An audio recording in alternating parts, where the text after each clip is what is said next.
What's up, bikers? Episode 150 of the B1KER Bar Podcast live stream.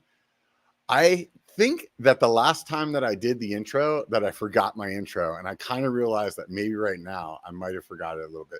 That's what happens when you take too long of a break. But anyways, like I said last time, it was well needed. And so here we are back in the swing of things on a weekly episode. And this week's episode is Wheels Manufacturing. I have an old friend of mine that used to do YouTube, James, that now works for Wheels Manufacturing, and we'll get into that in a minute. But first, let's talk about the awesome sponsors of this podcast. Those of you that are listening, that are on Patreon, I really appreciate it because you guys are the ones that are seriously keeping this going. Just the other day, I had to go buy a little lav mic so I can make this project work that I'm working on. And guess what? That costs money. So if you guys like listening to this, do me a favor and help out.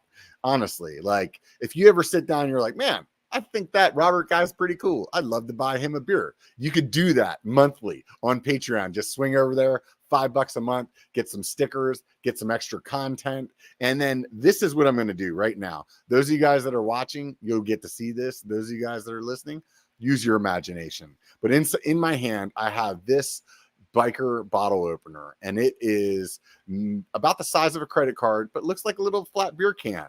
I got a B1KER logo on it. I think I have about 15 of these left. And if you sign up for the $5 Patreon group right now, I'll send you one of these. And I don't know what the retail value of this is because I don't sell these normally. So let's just say it's $10 retail. $10.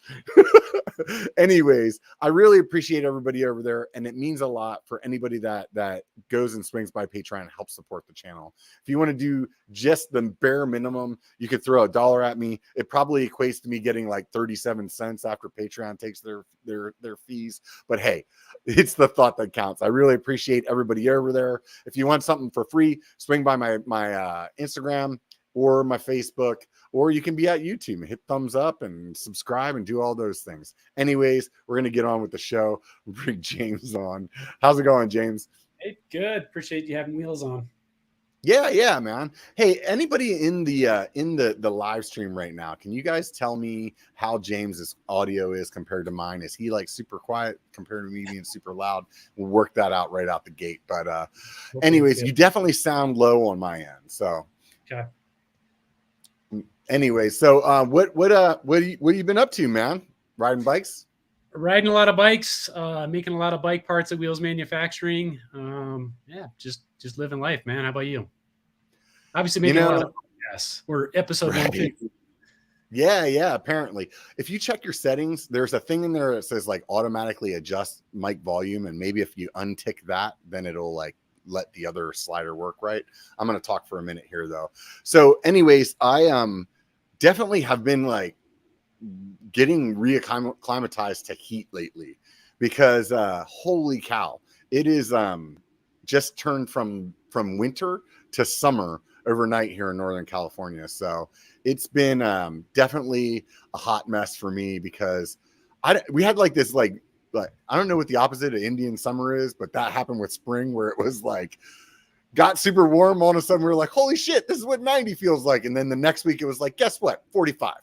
And then so here we are back to 90 again. And people are saying the audio is good. So let's see what maybe the changes made. Yeah, so let's try it out. Yeah. We're kind of having one of the wettest Mays that we've had, I guess, on record in like the last probably 20 years, like the 10th most rainiest month in Colorado. Oh, really? Yep. What part of Colorado are you in? So I'm just a little bit north of Denver, Colorado. So I'm in Thornton area, and the shop's actually in Louisville, so just right outside of Boulder. Oh, right on. Cool. Yeah. So those of you guys that haven't been following the B1KER channel since the very beginning, this guy James used to do a channel called JF Rides. Anybody in the chat remember that? Hit the say something if you do. Anyways, back then you were doing all kinds of like you were one of the like I would say like one of the OG MTB creators, just because it seemed like there was a group of about 20 of us maybe that started right after like Brian BKXE like got into it. Yeah. So I feel like we're like the Dispensables at this point, right? You ever seen that movie? Right. There's definitely something to be said that some of us have been way more successful at this YouTube thing than others. Brian now at like, what is he? Probably like 500,000 subscribers, and I'm like, wah, wah, wah. But it's still fun. It was a good time. I mean, that's how me and you met. I think somewhere like 2017, somewhere in there. I think definitely. We met at Sedona Bike Fest in 2018. Yeah, I do remember that. I think I literally bumped into you on the trail because I went with some friends that we have in common, RC and Kyle. Yeah. And me, Kyle, and it was me, Kyle, and RC. And I think we left the Sedona Mountain Bike Fest and we went up to the Brewer Trail. It's like a 1.5 miles up Airport Road right outside of Sedona there. And we were crushing down the trails. There's a small section. It's maybe like a couple miles long. And, dude, it's not even. You were literally less than a mile. It's like 3/4 of a mile. I mean, a couple miles if you're saying from the fest and back. But yeah, we literally just like ran into each other right on the trail and was like, "Hey, you guys, you make YouTube videos." Familiar.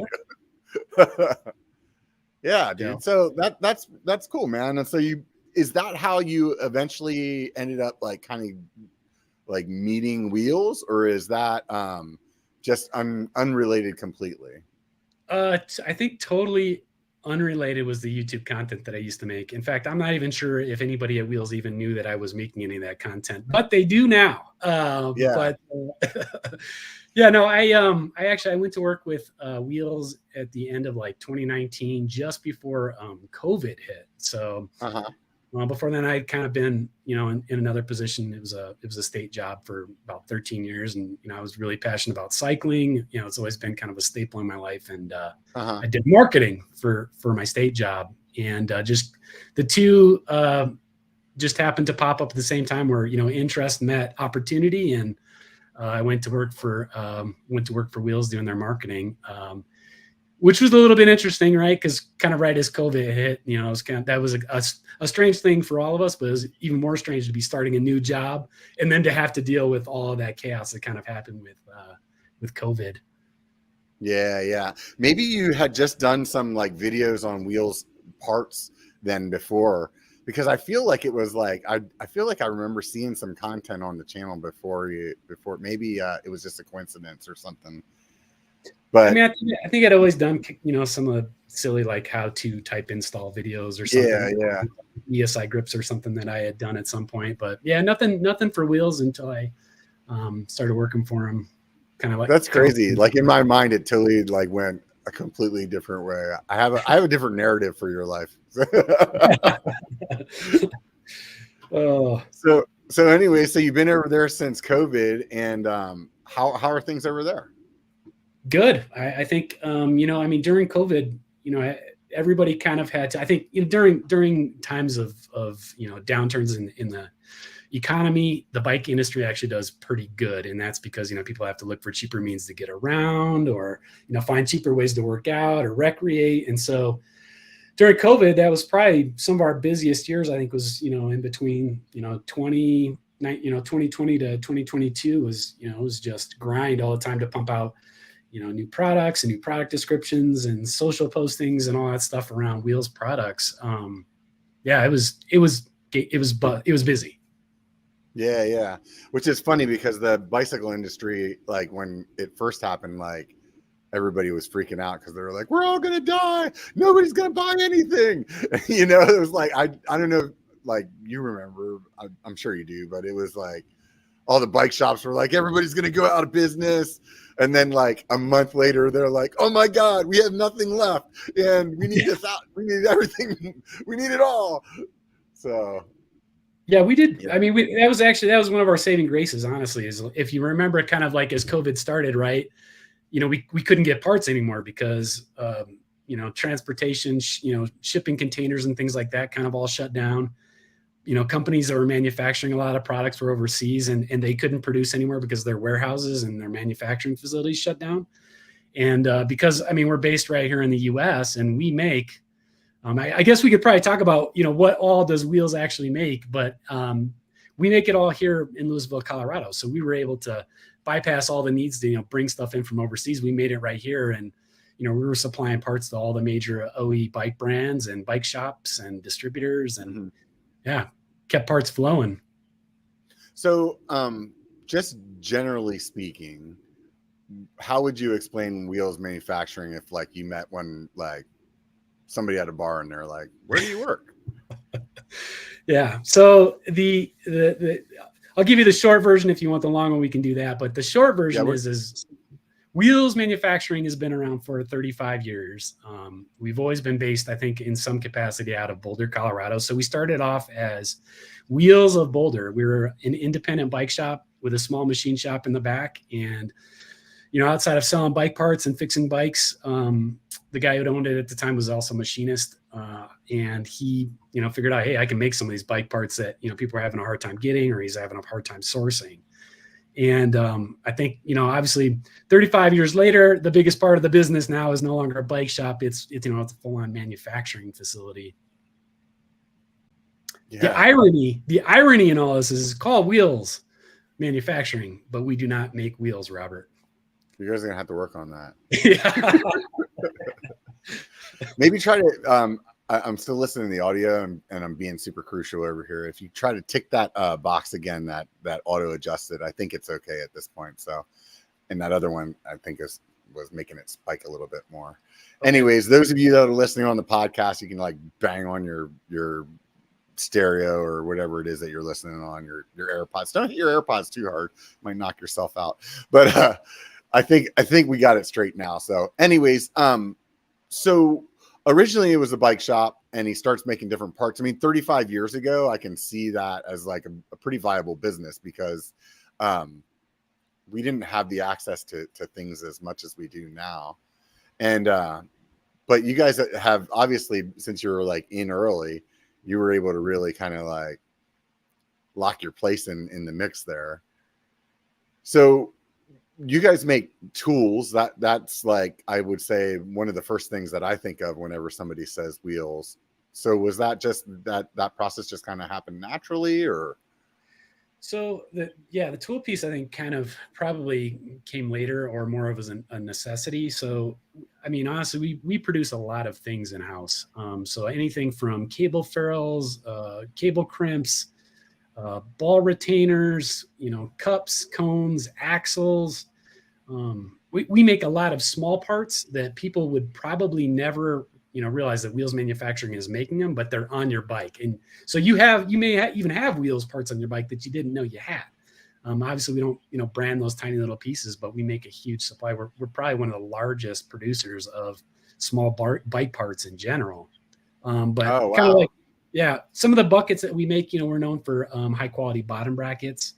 We're known for deraileur hangers is another huge one. So if you're familiar with deraileur hangers, you know that those things are horrible in that they're designed to break and they save your expensive, derailleur, but you have to always have a backup one if you're out on a ride. So there's about 2,000 variations that we kind of know of those different hangers out there. We make about 600 different types of hangers. Wow, that's crazy. So, are you guys like OEM for a lot of other companies is what you're saying then? So we do full spectrum. So, I mean, yes, our bike parts are on anything probably from Trek to, big box store brand stuff, I'm sure. I see. We also sell to distributors, bike shops. And then just recently, we started selling direct to consumer, straight to the website as well. Oh, right on. Yeah. So what's the difference then? Like why would I want to buy a Wheels I'm not a bottom bracket, but like a Wheels derailleur hanger instead of getting one from like Santa Cruz? Is it cheaper or like better material or? Yeah. So a machine part is a little bit of difference in the manufacturing process is really all it is. But basically, molded part is stamped or pressed out. It's not always necessarily as accurate, or the tolerances aren't quite as good as they could be for fitment on your bike. So, by machining them, we can hit really tight tolerances, make them super accurate, make them fit on really well. And then they're also not going to, just completely, if you accidentally bump it, it's not going to just totally end up into your cassette like a lot of the cheaper, kind of OE-ish style hangers do. Ours last a little longer. They're designed to have a little more abuse to them before they totally snap or before they totally bend in. So let's say your bike falls over, your rear derailleur hanger kind of gets bent just a little bit. You're able to use a tool, kind of bend that back and do it a couple times before you totally have to get a new hanger. Whereas like the cheaper ones, they don't necessarily always bend back as well. You end up with that, rear derailleur, you can never get into a gear, kind of cranking around back there, and you're like, why is this happening? Dude, I bought one of those like Park Tool derailleur hanger benders, and so far the derailleur hanger bender is like 4 or 5 points in, and I'm at 0 at adjusting it correctly because that thing is just snapped. Every one of them. Apparently, I'm too much of a gorilla to use that thing because basically what I do now is I go buy another derailleur hanger, and then I try to bend the one that I have on my bike. Then I snap it, and then I have to replace it with the one that I bought. I mean, that's good for business for us. Yeah. Keep breaking them, Robert. Right.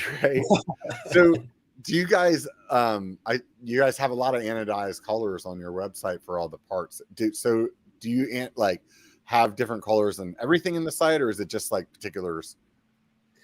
Yes, I think that basically, a lot of our products we started kind of putting out with, different colors and stuff. And I think that kind of followed, COVID, where, a lot more people were into cycling, had bikes, and, we're really just kind of looking for ways to make them unique, right? You go to the store, you get a bike, and it looks like, the 12 sitting next to it. And so, I think people are kind of at that point where, I've got a brand new, Santa Cruz or whatever it is, but it looks exactly like your buddy. So how do you make it a little bit different? How do you make it more unique? And so we kind of brought in like that color line of most of our products. So about 7 different anodized colors on most products. It added a whole lot of SKUs to keep track of.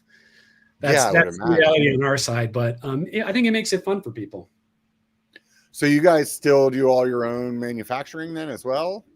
Or And where's the main machine shop that's there in Colorado as well? Oh, totally. Yeah. So everything pretty much machined is machined in house right there in Louisville, Colorado. Occasionally we'll have somebody help us out with a little something, but for the most part, I mean, raw aluminum comes in the back of the warehouse and it pops out the end off the lathes or the mills as a completed product right there in Louisville. That's pretty cool, man. We have a big machine shop for the company that I work for as well. So it's neat to see like a big brick of metal turn into like a thing, Totally. Yeah. I mean, there's no shape to this big block of metal. It just some engineer who thought it up and could put it into a CAD design and throw it on a machine. It pops out like just a totally complete process. That whole process is amazing to see. When you see it in person, it's really, it's just like, oh, I didn't think about that. Like a hub, for example, or like even like your bottom bracket. I guess that would be a really good example. It's like that's a cylindrical like piece of aluminum, and it comes in a freaking piece that's like 20 feet long, and then you like cut it down to size, and then that turns into a bottom bracket. It's like it's just crazy. Seeing the raw kind of like go through that process. So it's really neat.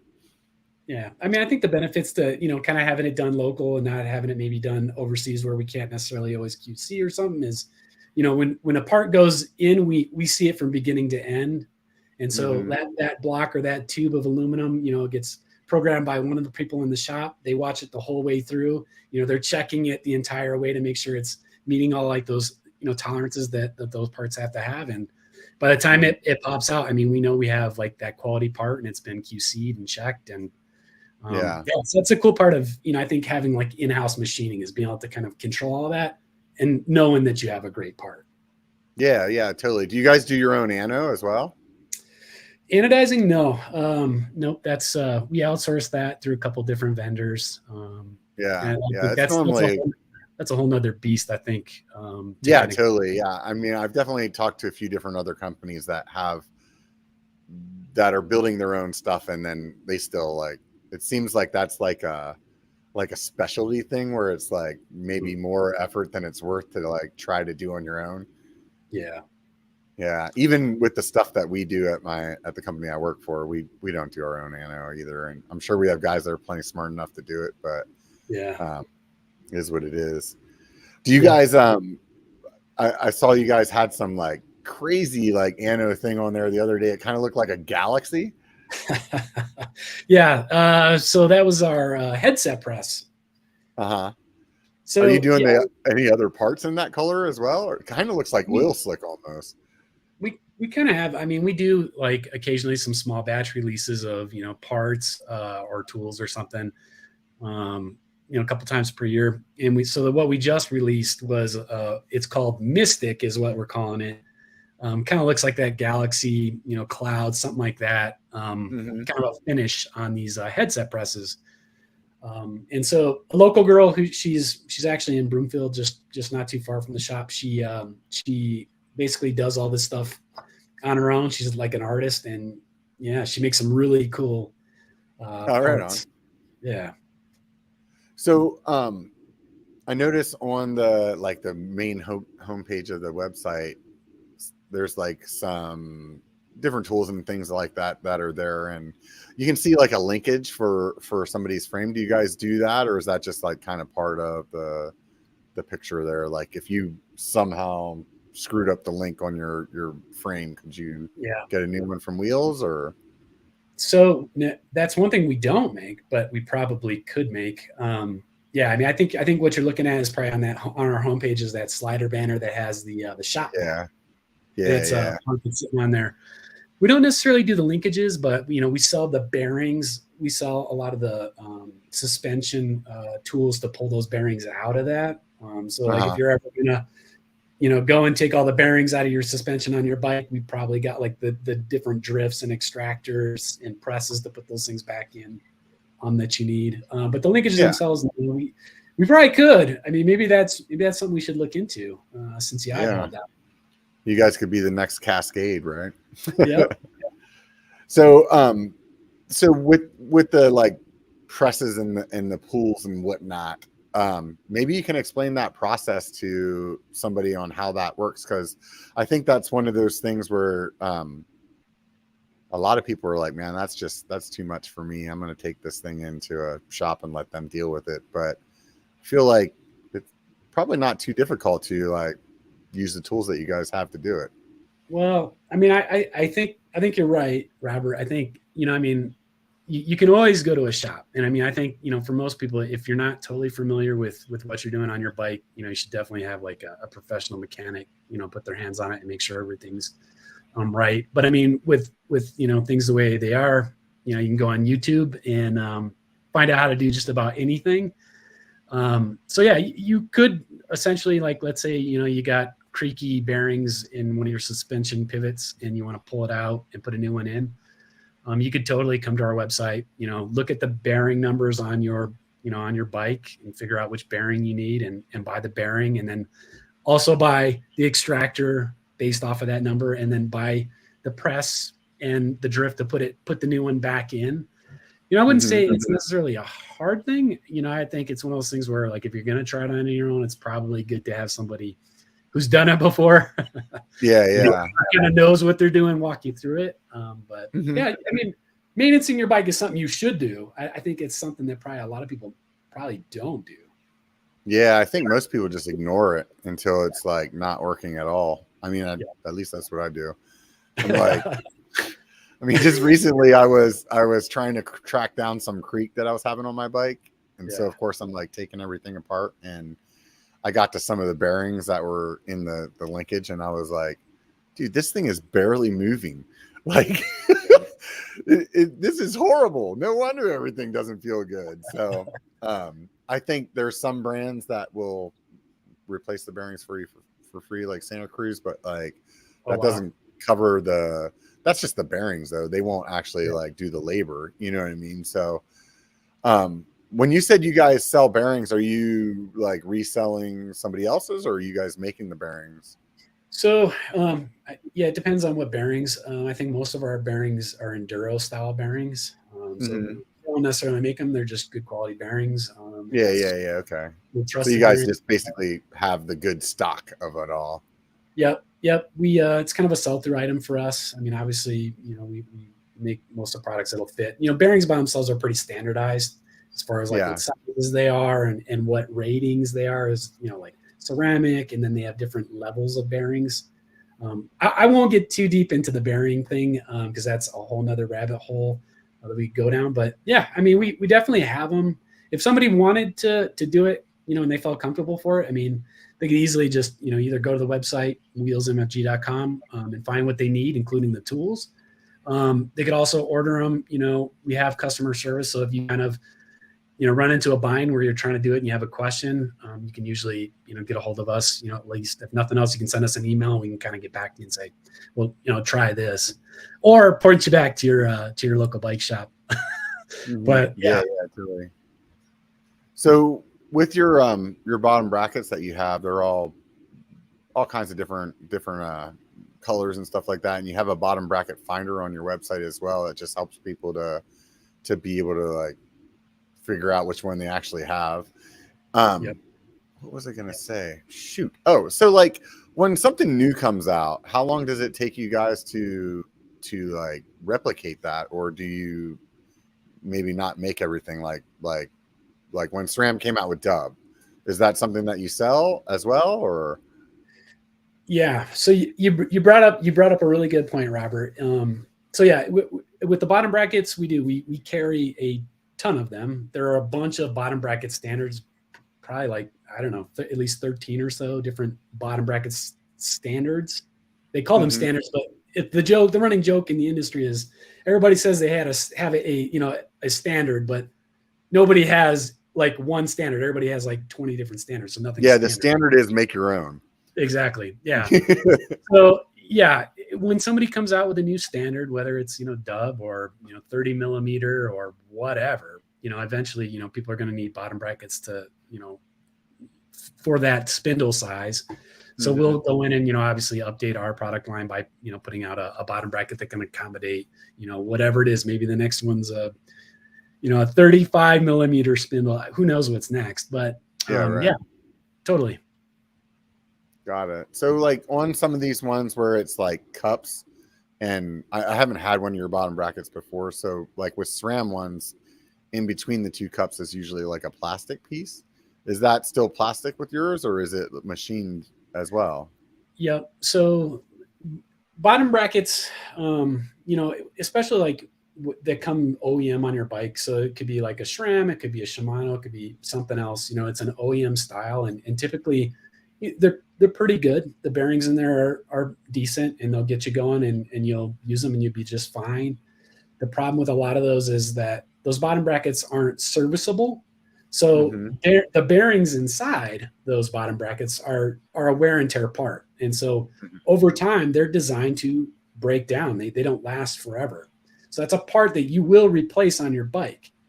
I think where wheels kind of comes in is that, our parts are machined out of aluminum, right? So that's a positive. You're not, necessarily popping out one of your bottom brackets when it goes bad and throwing it away and creating more waste.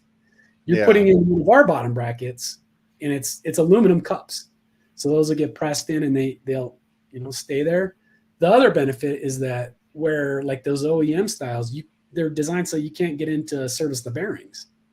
So once they break down, you got a bum bottom bracket. You got to throw it out and either put another OEM plastic style back in there, or pay a little bit extra and get one that's going to be in there for a couple of years. So yeah, a little bit of a difference. Yeah. So like basically the difference would be like the SRAM one that I use, you're not going to take the bearings out of them. Whereas if you were to buy one of the wheels one, then you would just press in a new bearing when that thing starts to get old. Yeah. So really, bottom brackets in general, like you should service them, and you should probably, that or you're going to be replacing your bottom brackets more often. So if you get a bottom bracket that you can service, you should probably do that a couple times per year, probably, maybe, mid-season, end of season type of servicing. You don't even have to pull the bearings out. You could literally, in most cases, especially in ours, just pull the seal, clean the bearings out, make sure all the, the gunk and the mud and sand or whatever conditions you're riding that kind of finds its way in there. And then you just re-grease it, pop the seal back on, and you're good to go. So that's one way to keep it going. The other thing is, like you mentioned, you could probably pop those bearings out. Either put in new bearings, or let's say you had a standard steel bearing in there. You rode it, maybe that's what you use during the winter. And in the summer, you race your bike. So you want like a faster rolling bearing, so like a ceramic bearing.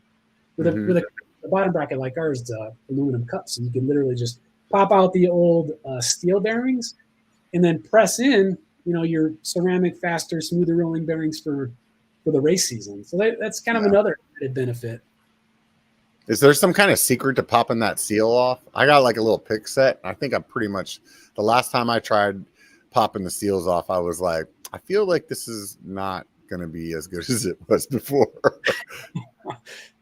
I mean, it's not really a secret. I mean, it is a seal. And sometimes what ends up happening is like the seal on the bearing itself is kind of worn out. And so if that happens, I don't necessarily know if you can buy a new seal for those. So at that point, you probably just pop in a new bearing. But yeah, I mean, basically you pop those off with a small pick. And generally you can pretty much just, once you clean them out and re-grease, you can just pop them back on and they're just fine. That's just good enough then. What do you clean like the inside of it out with? Just like squirt some WD-40 in there, or only the bike style? No. I mean, I would say, cleaning out bearings, you probably want to use something like, rubbing alcohol, or, you can use some light duty, like maybe like Simple Green to kind of get in there if you use like a biodegradable cleaner like that. I think the trick to it is whatever you use to clean off those ball bearings, you make sure that you thoroughly clean that out of them. So whatever that product was, you wash it out with water, and then you either blow it out and make sure it's completely dry before you grease, or you kind of let it dry. You just don't want to leave water in there. So when you pop that seal off, the expectation would be is you'd use your pick to pull all the little ball bearings out as well, and then kind of like clean them, or leave them in there. Yeah. So once you pop off that seal, those ball bearings are going to stay in between the races. You don't want to pull them out. Don't do that. They're all over the place. You lose them. You can pretty much leave them in there, assuming like the inner race is moving smooth. You don't hear any friction or noise. So the ball bearings are good.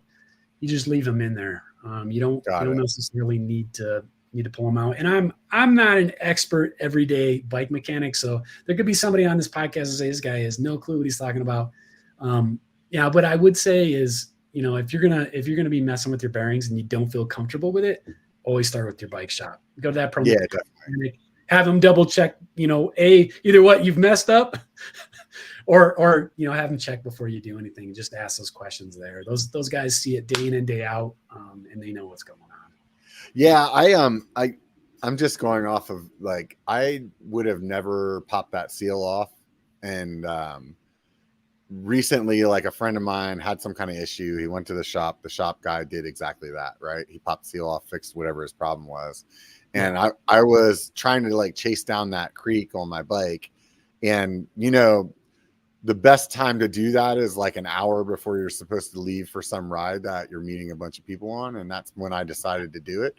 So at this point I had my bike all apart and I'm like, oh my God, this bearing's like fucking toast. So I popped the seal off. And then at that point, it's like the grease that was in there was like all like super gunked up and nasty. Like it probably like was stopped being greased like a year ago and just turned into like muck. So at that point I was like, man, I'm in over my head at this point. I don't know what to do. I just shot some more grease in there, popped the cap back on and split.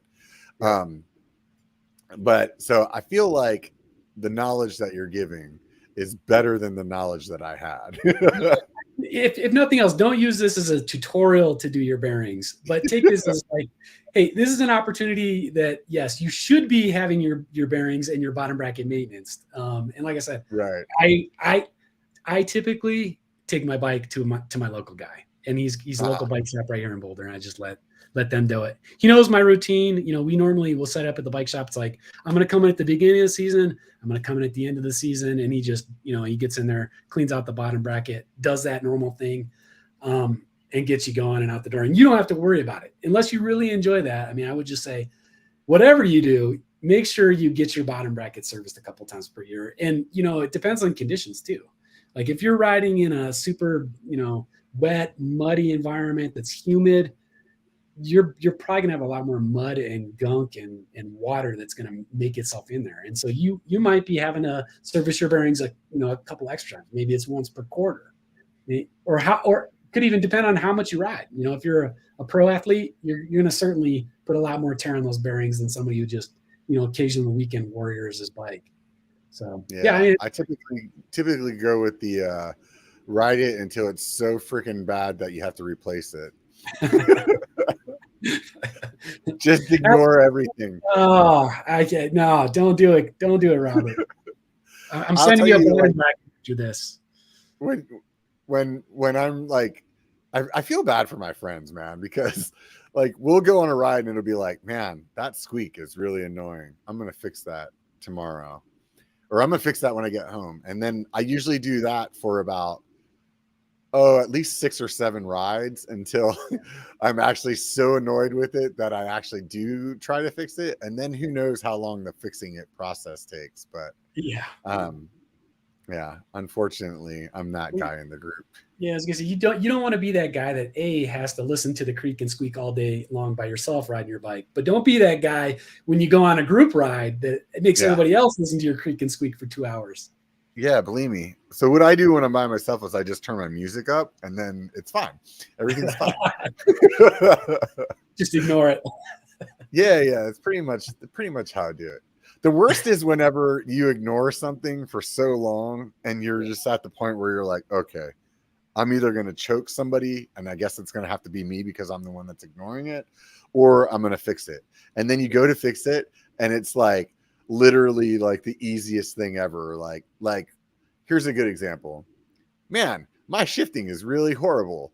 Oh my God, I can't get it to work. Oh, well, whatever. 3 rides later, you're finally like, all right, I'm going to check this out. And you realize that your back tire is just loose and you've been riding. And all you need to do is tighten it up with the quick release thingy. It's fine. That's typically like the story of my life. Literally this morning, so for like the last 3 weeks, probably, I'm going to say 3 weeks. Let's hope that it's not actually that long. But one day I walked out and I noticed like my landscaping in the backyard, the drip system is just like in one section shooting like 4 feet up in the air. And I'm like, fuck.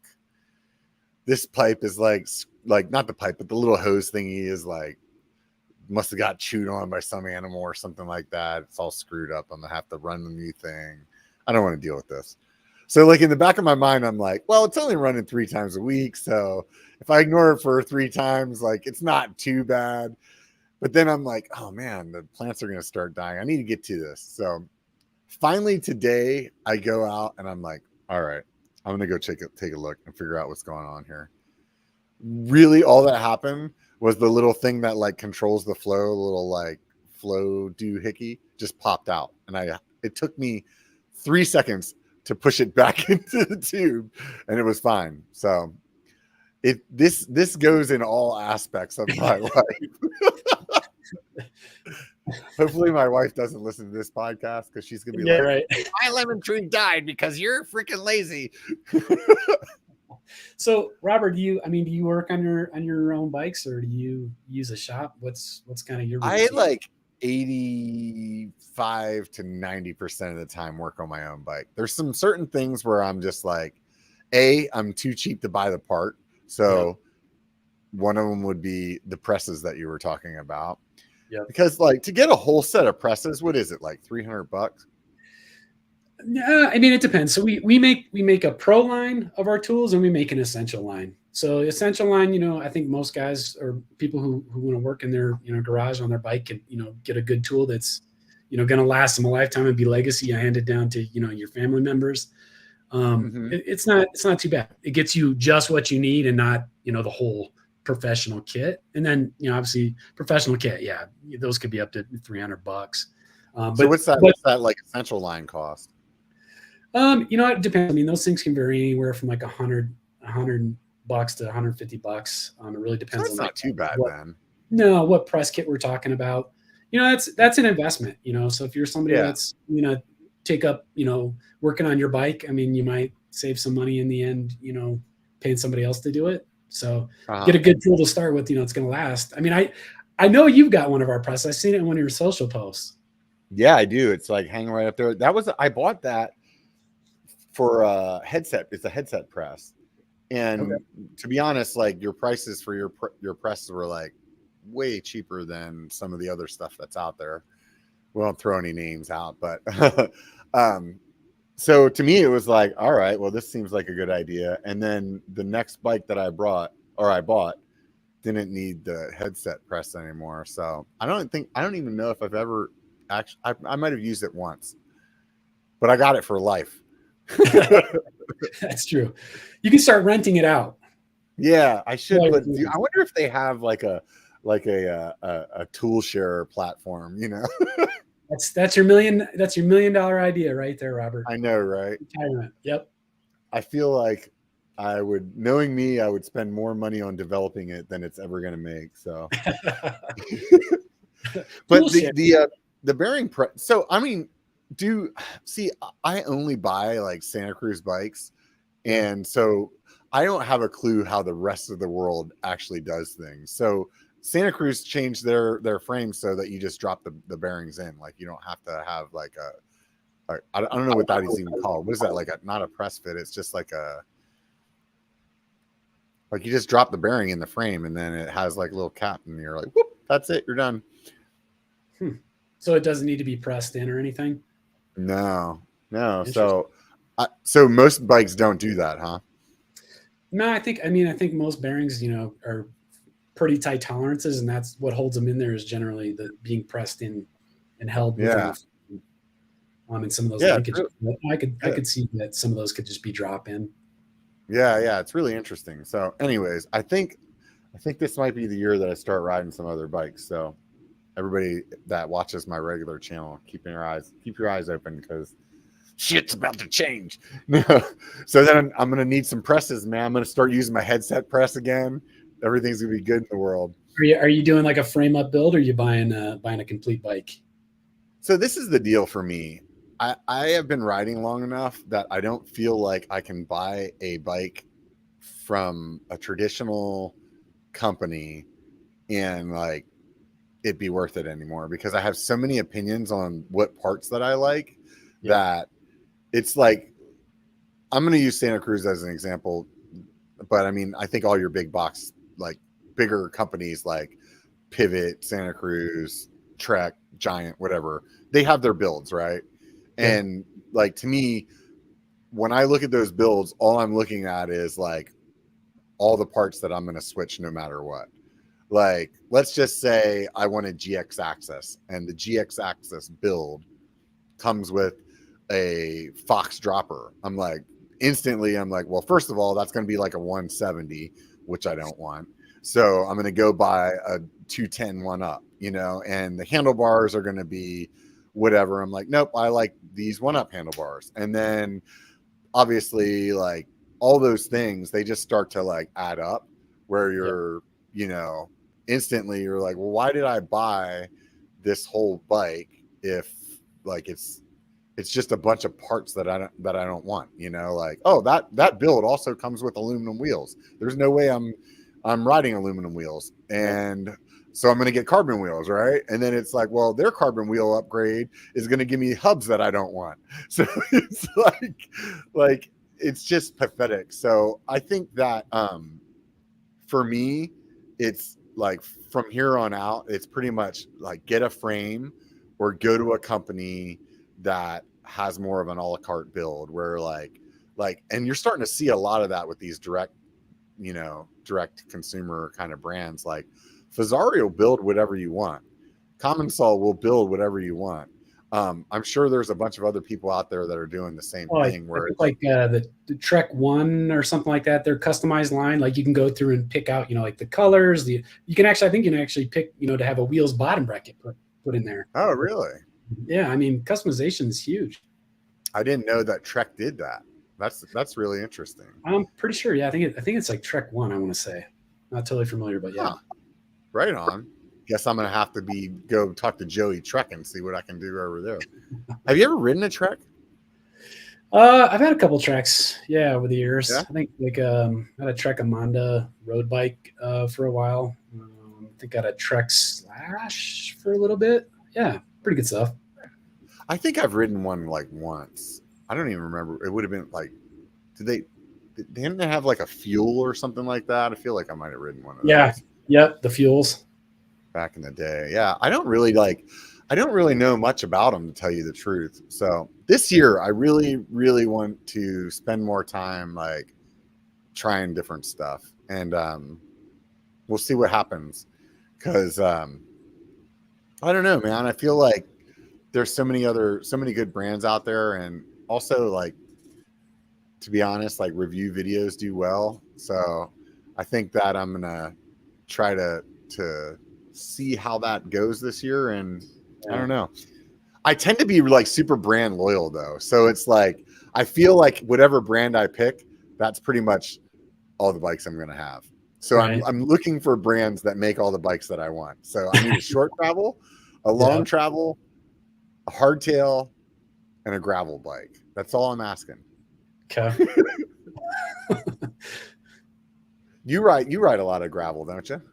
I've been doing a lot more of it lately. I mean, it's definitely the trendy thing, that's happening. I think, a lot of people are taking that, basically that 90s style mountain bike geometry and putting, a little bit skinnier tires on it with drop bars is what that really all is.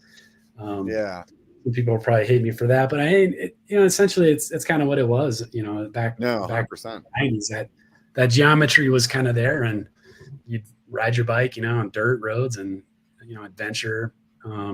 But now they've got drop bars, and it's a new way to ride, I guess. So I have a gravel bike, and I've put probably a couple thousand miles on this thing. I like never get in the drops. Do you get in the drops? I mean, like I'd have to be crushing, trying to like put down some watts or something. But nah, I mean, I think, I go for more like the red shift bars. I like different hand placement and places to put your hands so that they don't go numb on like longer rides. But the drop bars that I have are pretty shallow and wide, so they come out a little bit further. They're not so much like what you'd think about with like road bikes where it's like deep drops and you're really over and down in them. Yeah. I was wondering if it was just me or like freaking I'm fat and my belly's in the way or something like that. But I'm like, I just really don't like, very seldomly, unless it's like a stupid headwind, or like you said, I'm just trying to like hammer some segment or something like that. Every once in a while I might like drop into those. But so do you, I guess the reason I asked this, so you think the reason that the gravel thing is with drop bars is really just about hand placement for doing big miles? I don't know. I mean, I guess, just, I think it was a way to get people, honestly, I think a lot of people just took the road bikes and just, tried to get a little bit wider tires on them. I don't know. I mean, it just kind of took off where everybody, wanted off the roads, and started, going on dirt roads and on trails. Yeah. I hear you there. I'm just speculating. I don't know. Cause like, to me, it's like, what's the purpose? Like, why not just use a flat bar and like use that geometry with the skinny tires, but use like, we're used to like mountain bike, like handlebars. Right. Yeah. But I think the only thing that like comes to my mind is like, when you're on a road or a dirt road or a gravel road, I would say that you're like your hand placement and like with the drop bars, like being not in the drops, but like up in the hoods, like, or on the handlebars itself, it's definitely like way more comfortable than like riding like a flat bar, or like a mountain bike bar. Yeah. I mean, to be totally honest, like I ride my mountain bikes a lot more than I do my gravel bike, and I'm a poor gravel cyclist anyway. Like I have a Fazari Schaefer gravel bike, and it might as well be, a mountain bike because I've got, the 50 millimeter wide tires on there. I've got, I've got a fork on the front, with it's a suspension fork. Oh, nice. Yeah. So, I mean, like, I don't know if I'm the right guy to ask about the gravel scene, but yeah. I'm like, my gravel bike sees more road miles than anything. So maybe that's like between the two of us, we have both ends of the outside like sections of the gravel group covered. We just don't actually have anybody at its core. So anybody that's a gravel cyclist listening to this is probably like banging their head against their steering wheel right now. Yeah, exactly. Anyways. I mean, for me, it was the M+, right? They were like, "Hey, there's a new gravel bike," and I was like, "Oh, new bike! I gotta buy it." Yeah. So I just went out and bought a gravel bike. Right. For me, it was really just I didn't want to be a road biker by any means. So I was like, my lady really started getting into road, and for a long time I was just using this single speed. And apparently that's really like all fine and dandy until you have to climb some big hills. Then it's not fun. So I was like, man, I need some gears. But if I buy a road bike, I feel like my life is over. So I felt like a gravel bike. I'm like, okay.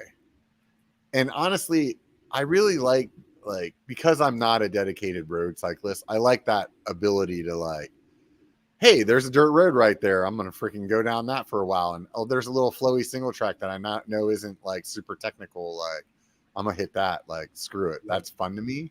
Whereas if I had a road bike, then I'd be like just really screwing it up probably. Yeah. I mean, I don't, honestly, I don't discriminate. I mean, like, I just love bikes. So anything that's got two wheels, and I can ride, I pretty much, I'm open to it. BMX, anything from BMX to dirt jumping, I've done just about a little bit of everything. So, I mean, I think the gravel bike is just, another way to get out and experience and enjoy cycling, whether it's got drop bars on it or, whatever. It's like, just get out and adventure, ride your bike. I tried to do the dirt jumper thing. That was an epic fail on my part. Every once in a while, I'll go to like the dirt jumps with my mountain bike, right? And I'm like, man, this is fun. I should do this more. And like once I like ran my Garmin just to see, and I was like, man, I rode like 9 miles and like I don't even remember how much elevation. It was all like 10 feet at a time though, right? Yeah. But I was kind of blown away. I was like, holy crap, man, that's like a really good exercise, or like really good exercise, and it was fun and blah blah blah, right? So I'm like, you know what? I'm gonna buy a dirt jumper. So I bought a dirt jumper, and then I was like, oh, I need to do a video on this. So I feel like right there is where I made the bar of entry too high, because every time I was like going to take it to the dirt jumps, I thought, oh, well, I have to film this. I don't feel like spending the time doing that right now. I'm just going to go ride mountain bikes instead. And then I did that for a year, and I never rode the dirt jumper. Oh, brand new dirt jumper just hanging on my wall. And at that point, I finally realized I obviously am just not a dirt jumper. So before it loses any more value, I'm going to sell it as brand new, never been ridden, and just cut my losses. Did you customize it at all, or did you just kind of just use it once? Fortunately, I bought it like it was a YT Dirt Love.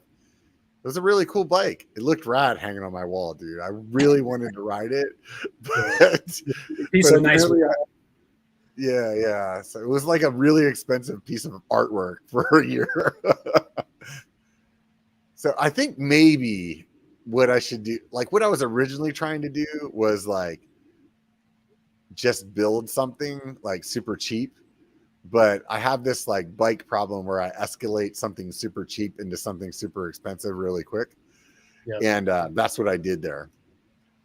Because I had these like 26-inch wheels that had hubs in them and everything. And I was like, back, a lot of dirt jumpers are 26-inch wheels still. I was like, dude, I can just get a frame, throw these wheels on. It'll be super cheap. And then next thing you know, I bought a $2,000 bike. Like that works. Yeah. Have you ever tried single speeding? I really want to, and that's what I wanted to talk to you guys about, because I saw your or not yours, but Hardtail Party did a little video with you while he was at Sea Otter. Yep. And you guys actually have something that is specifically built for that. It's it's in the works. So it's called this. We're calling it the Solo XD, but basically it's a single speed conversion kit for SRAM XD style hubs. So most people, when they do like single speeding, they do them with like a Shimano style cassette. That's just what's always been the go-to. It was an easy style of hub to get, spacers and a cog on. And it was kind of like just an afterthought, I think, when SRAM came out with the XD hubs. They're looking at more being able to put, different types of cassette speeds onto those hubs, anywhere from like, their new Eagle, to all the way down to 9-speed. And they just never really came up with a great solution for, those people want to take off the gears, every now and then and just single speed, which, it's a huge thing. Like I haven't done it in a long time, but when I did, I would go from having a cassette for, a couple months and then take it off and then switch it back over to single speed. And so with the XD hub, there just wasn't a lot of options, and there weren't just a lot of great options. So, that was our kind of thing, is like, let's try to make something that's really great and easy to use and can last a long time. So yeah, we've got about 5 people out there testing them right now. Just kind of making sure that everything is dialed in. I think one of the guys that is testing it for us is about to do the Unbound Gravel 200-mile race that they're doing. So it's going to get a lot of use out of it. But I think, we're pretty excited. I'm excited about it. Like I'm going to have, be able to start doing single speed again. Really. Yeah, I definitely want to try that. When I first got my hardtail, that was one of my plans, was to that's why I chose the Chameleon, was so that I could convert it to single speed easily, because the way the dropouts are like adjustable, So I never got around to that project, and ultimately, fast forward a few years, I ended up buying another hardtail just recently, just because it seemed like the thing to do, N+1 or whatever. Well, I sold the dirt jumper, and I was like, you know what? It would be cool if I had a hardtail to go to the dirt jumps with. Yeah. So no, that wasn't actually the reason. But anyways, so I bought the hardtail again, and I really would like to try, honestly try single speeding. So when I saw that video that Hardtail Party did with you, I was like, dude, I need this. So I didn't realize it wasn't in production yet. Yeah, so it was, we were just stoked about it, and we had kind of a concept piece that we took out to Sea Otter, just literally because we were stoked on it. We knew it was coming. So we had some of the parts kind of anodized to kind of show what we were going to plan on doing. So I think some of those kits, when we do come out with them, probably mid-August, late September, they're going to be they'll come in 7 different color options. They're going to come in probably at least 3 different cog selections, 16, 18, and 20. Don't, because we haven't gone to production quite yet, but yeah, I'm stoked about it. I think that, as long as you get those couple that you just said, I feel like that's pretty much the spread. A lot of people just use 16, right? Yeah, you could go bigger pretty easily, but on like a big hub like that, it's harder to go in a smaller tooth pattern around there. Just because there isn't enough room. You want to explain for the people that are listening, like how that works? What's that? The product? Oh, this. So the Solo XD is basically, if you're familiar with the XD driver on the hub on your SRAM wheels, it's kind of got like a cone shape to it. Whereas, so it's literally designed only to take, some Shimano cassettes that were designed for that hub, or I'm sorry, SRAM. Yeah. Were designed. I was like, that. Wait a minute. Yeah, confusing everybody. And so you couldn't really put like just a single cog. It was designed for SRAM cassettes. Right, because then you would have to have like different size, like every spacer and every But basically, like you would have a bunch, like with the Shimano hub, it's all the same. So you just slide a bunch of spacers in, put the gear in that you want, put a couple more spacers in, and zip it up, and you're done. It's just a cylindrical hub that you can slide Right. on spacers and easily pop on a cog with the Shimano ones. And then that's for years, that's what everybody's probably gone to, is just using the Shimano. I didn't even know that the SRAM hub was cone shaped until you said that. Like looking at it, it must be like minuscule, right? It's not like it's like a huge. Because I've never noticed. I mean, I take my cassette off all the time. I've just never really like paid attention that the back is like way thicker than the front. Yeah, it's way different than the Shimano style that most people would be used to probably seeing. Yeah, and so basically what we did is we created a carrier that mates up with the SRAM XD kind of coned driver there, and we created a lock ring that basically secures it onto the hub. So you put on the carrier, you can slide on all your spacers and your cog, and then there's a lock ring that holds it all together, and it's just super, super simple. And that's right. What we're going for, is just how do we make this just slides over the top of the driver, kind of like a I don't know, what would you say?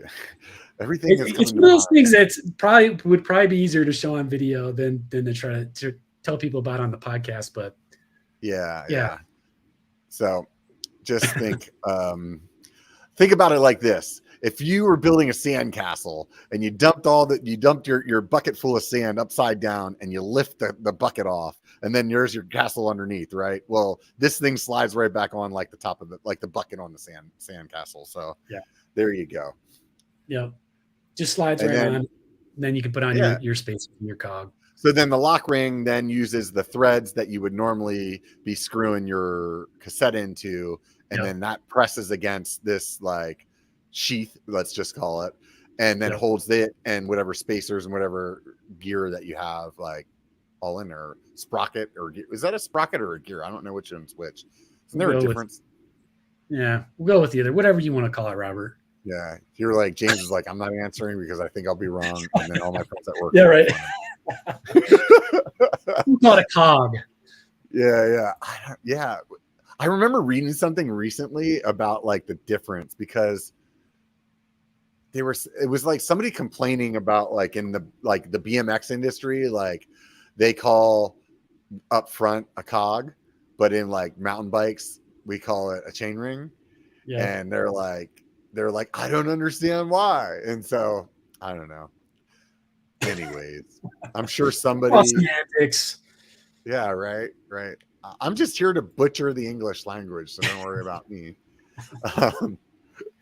So back to your derailleur hangers, I also wanted to mention that you guys have those in different colors, as well as like some of the like little lock rings and stuff like that. So you can really bling out your bike. And then you also have a derailleur hanger finder that's for people that have like older bikes as well, right? Yep. So you brought up two good tools that we have on the website. So like if you're ever, having troubles like figuring out what bottom bracket you need for your bike, because there's so many different standards. We have a bottom bracket finder tool on the website. So wheelsmfg.com. It's right on the homepage. It basically says find your bottom bracket. You can type in, a few measurements that you'll have to have. Basically inner diameter of your bottom bracket shell, the width of your shell, and the spindle, length and diameter. And it'll basically tell you for your configuration, you need this bottom bracket. And so you'll need a caliper. You're going to need something to measure in there. Yeah, definitely. Whether it's, a ruler or some type of a caliper, it's just, it's a technical product. It's one of those things that, you're going to have to get a little bit of information to kind of give us to get you where you need to go.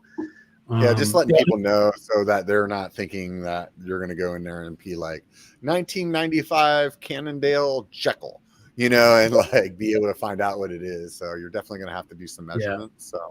We make a tool too. It's called the BB gauge. That basically can get all those measurements for you in one shot. It's a cheap tool. You can get it on basically online or at your bike shop. And you can take it home and measure all that stuff.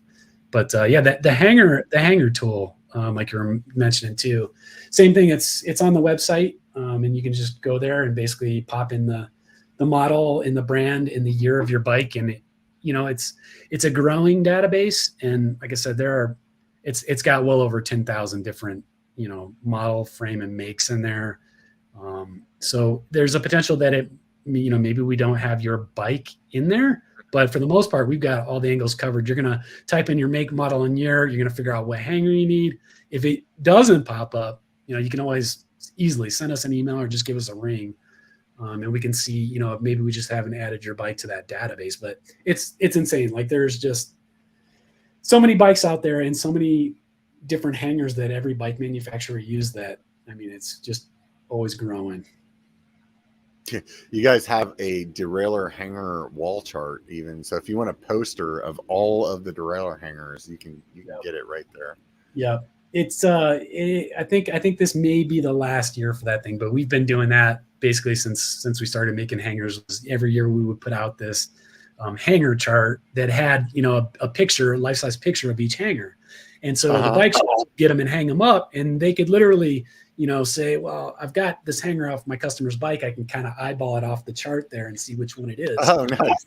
But we make 600 different hangers now, Robert. So unless we make like 20 of those, it'll turn into wallpaper is what it'll turn into. Right. So sorry, your shop's not big enough for our derailleur hanger posters. So we've been. You need at least 90 feet of wall space. Yeah.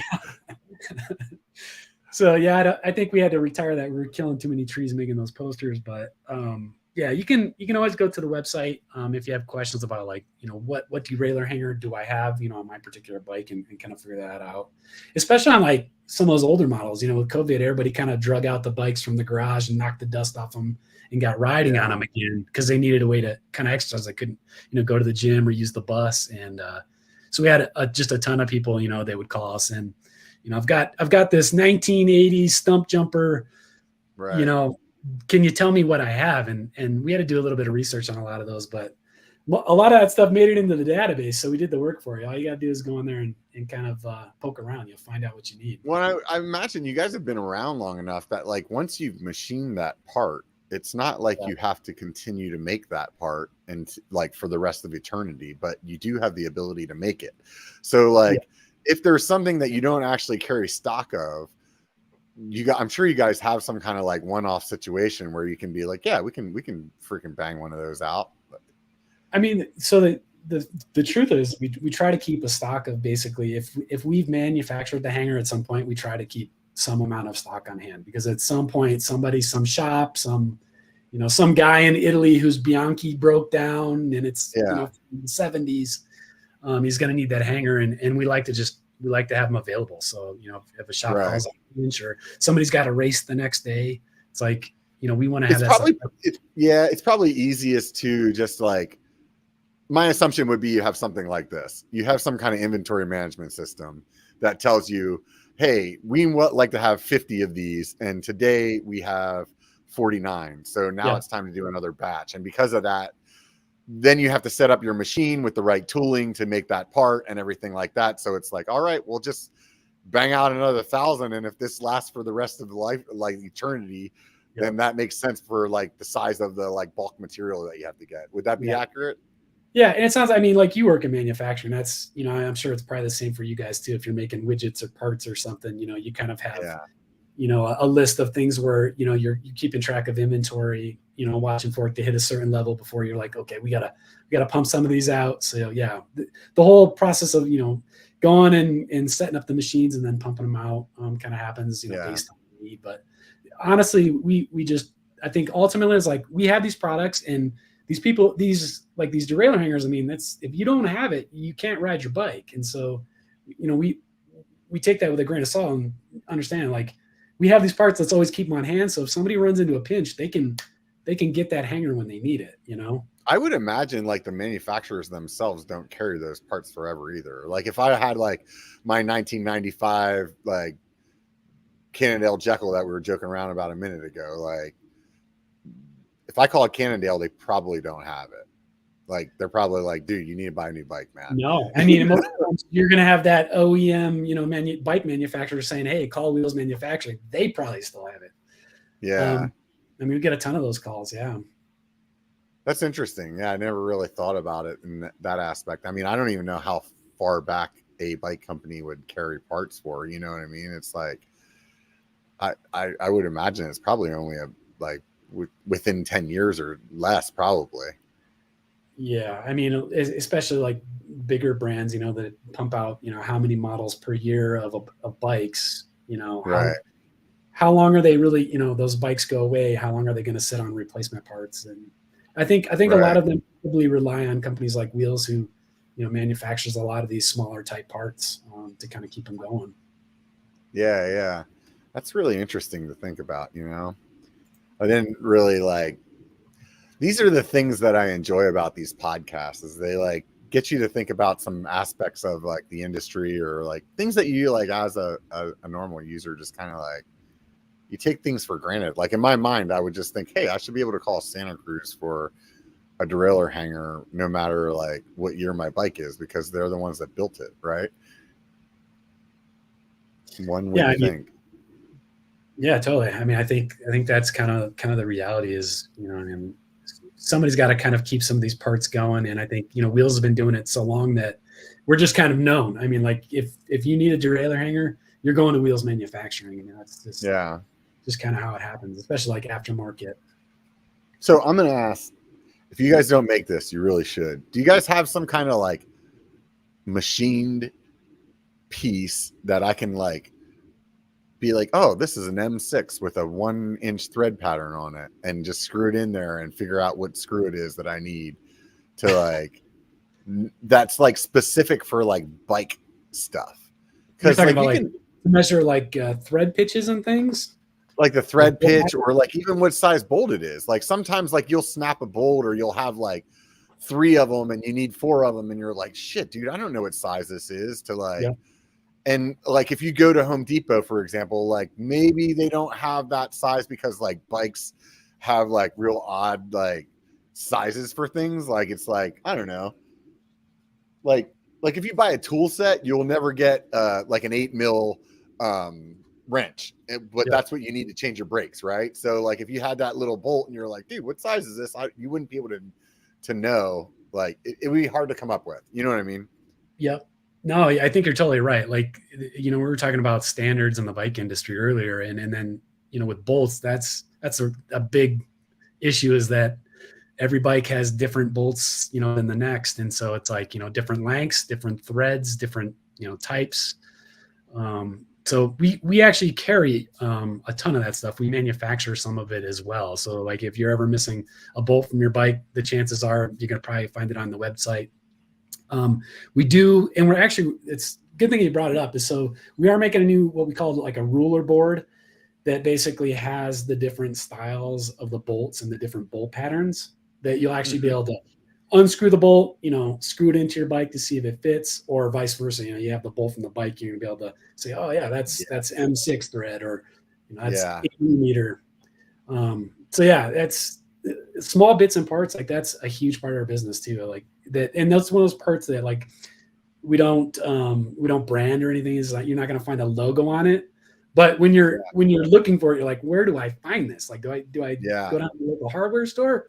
No, I mean, you can literally just if not, your local bike shop probably has our products. And I bought something like that from Amazon, but it doesn't actually have the thread pitch in it. Yep. So it's you just stick the bolt in there, and you're yeah, that might be the right size because it fits in this hole. And that's the thing where I'm sometimes it's that's, I guess with metric, it's not. Is it always the same pitch with metric? Is that what it is? No, I mean, like I said, thread pitches can vary all over the place. That's so what you bring I thought. You bring up a good point. Let's say through axles, right? So we launched through axles for bikes, I think probably 6-7 months ago. We carry a full line of them. If you've never, and you probably wouldn't, if you ever compared through axles, they're totally different in length, in thread pitch, in thread length. So, I mean, you wouldn't be able to just, if you lost or you broke your through axle, I mean, you have to get that exact part. It's got to be that exact thread pitch, that exact thread length to fit your frame. So, yeah, that's another thing too. If you ever needed to figure out, let's say what your through axle thread was, or the pitch or the length, we actually have a downloadable tool on our website. You can just literally download it, print it out, hold your through axle up to it, and it'll give you all the different thread pitches, thread lengths, all that stuff. But definitely don't do. We had somebody call in about a week ago who I guess had lost their through axle, like they'd taken off a wheel or something like that, misplaced the through axle, had went on like Amazon and just kind of tried to, I guess, eyeball, like it's kind of about that long, or it looks like it'll work. And the problem is that when that person got that through axle, they tried to thread it into their frame. And it was instead of a 1 millimeter thread pitch, it was like a 1.5. And so they basically tore the threads right out of the frame. Yeah, cross thread that stuff in there. So I mean, you bring up a great point with bolts, man. It's like, make sure you know what you're getting before you screw it into your bike, or you're going to have problems. You would think that stuff is standardized, but really it's really just comes down to the design engineer that's like building that part. Like design engineer, that's what they had available, for that particular model. It's like maybe it was only M6 bolts that were available. Who knows? Yeah, it's kind of crazy. So it would be nice to have something that has those like kind of the all-in-one tool. Like even if it was like 9x7 or something, you know what I mean? Like I could screw a through axle into it. I could put this bolt in there, take it out, and I know what I need to buy. So I would pay for that. The next couple, so we do have some. I think we might have kind of run out because we're about to launch a new one of what you're talking about. We call it the ruler board. For now, the name might change in the next couple months when we roll it out, but that's what it's got. It's basically got some ways to measure stuff. It's basically got a way to test the different thread pitches to make sure that the bolt that you got is what you need. I think making a wheels manufacturing list right now. I need make your wish list. I need a single speed adapter kit and a ruler board so far. Man, this podcast is gonna cost me like $1,000. Hey guys, if you want to join my Patreon, now would be a good time to do it. We got you set up with the biker discount too. Don't forget about that. Oh yeah. I forgot to mention that. So those of you guys that made it this far, you're gonna get the 10%? 10% off your first order at Wheels Manufacturing retail order. Just use code BIKER. So B1KER BIKER. Does it matter if it's uppercase or lowercase or? I don't think so. I think if you just punch that in, it should work for you. Try them both. Maybe uppercase gives you 15%. You'll never know. Yeah, right. If it doesn't work, just give us a call or send us an email. But I think you're good. Yeah. No, that's awesome. I'll definitely put that in the show notes as well. So keep people in the know. Does that like expire after a certain amount of time? Do I have to call you every year and be like, I think it's good until it isn't. We'll just say that. How about that? Okay, that sounds good. I'll throw that up there on. I keep a list of all of those type of things for my Patreon people. So not to plug Patreon more, but I actually do. So like pretty much all the vendors that I work with, and some of them, like the way their system's set up, it's like, it only works for a year. So I kind of have the caveat of, if you use one of these codes that's here and it doesn't work, let me know and I'll get it squared away. Most of the time, everybody's like, we'd like to sell more of our stuff. We'll fix that code for you. Yeah, exactly. So, how much wait a minute. I didn't want to get into single speeds yet. I want to talk more about the through axles. So is the main reason that like people would get one of your through axles is just once again to like change the color, or they like mess theirs up? Is that kind of what it comes down to? Or is there any kind of like other advantage to your part?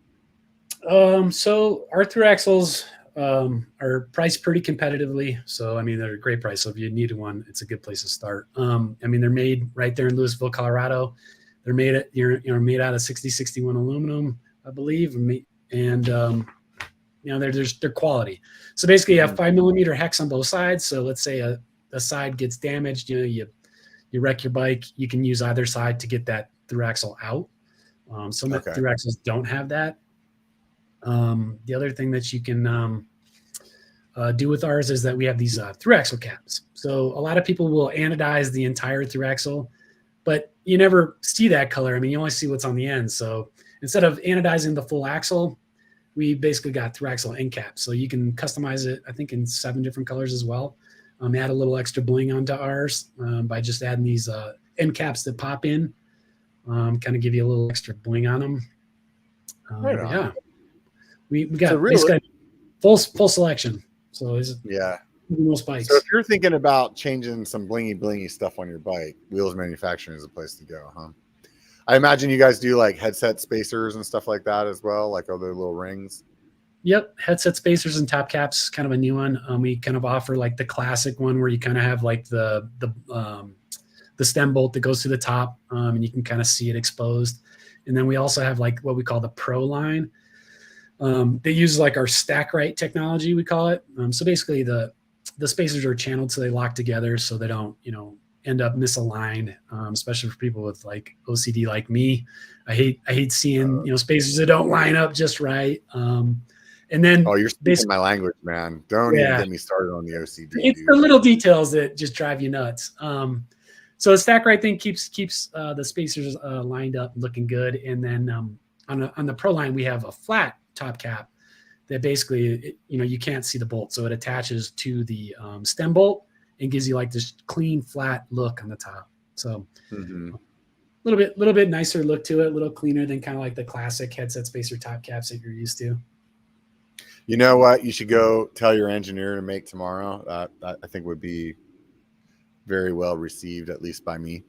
Yeah. Is a top cap that has a Garmin mount on it, but like out in front of it. So like what I buy right now is like a stem spacer that has a Garmin mount on like a hinge, right? But if you could actually just have the top cap itself, then it like would raise it up high enough that it's like maybe not fighting against the stem sometimes. And that would be like the better solution. And there's not one of those out there. There's definitely like a top cap that is actually just a Garmin mount. You know what I mean? Like, so that it would be like right there on your top cap, but not what I'm saying. So if you want me to make you some like mock-ups, I can do that. I just need somebody to make it out of metal. Yes. Yeah, that's funny that you mentioned that too. So that's another thing that's gonna probably be launching out in the next 6 months or so. Will be some type of spacers with some of the mounts and things, so you can actually do that. I think that'd be cool. Yeah. I think that there's some definite different places that you could mount your computer that would be like handy, and me personally, like the reason I thought of this in the conversation was we were joking about the OCD thing. Yeah. And like, I don't personally like seeing like the Garmin like out in front of the handlebars. It's like, just like, it feels like it's in the way. I don't want to look at it like that. And I kind of want to see it like right, like in line with my stem, right? So the only way to really do that is like with the little rubber bands, which break sometimes, and that could be a problem. Or like a top cap, kind of like what I talked about. That's just, but when you get that one that just goes straight onto the top cap, it like doesn't have an angle to your Garmin then. So then it's like real pain in the ass to try to actually read, right? Yeah. So that stem cap one is really the only one that I found that I really enjoy. But like I said, I feel like there's room for improvement.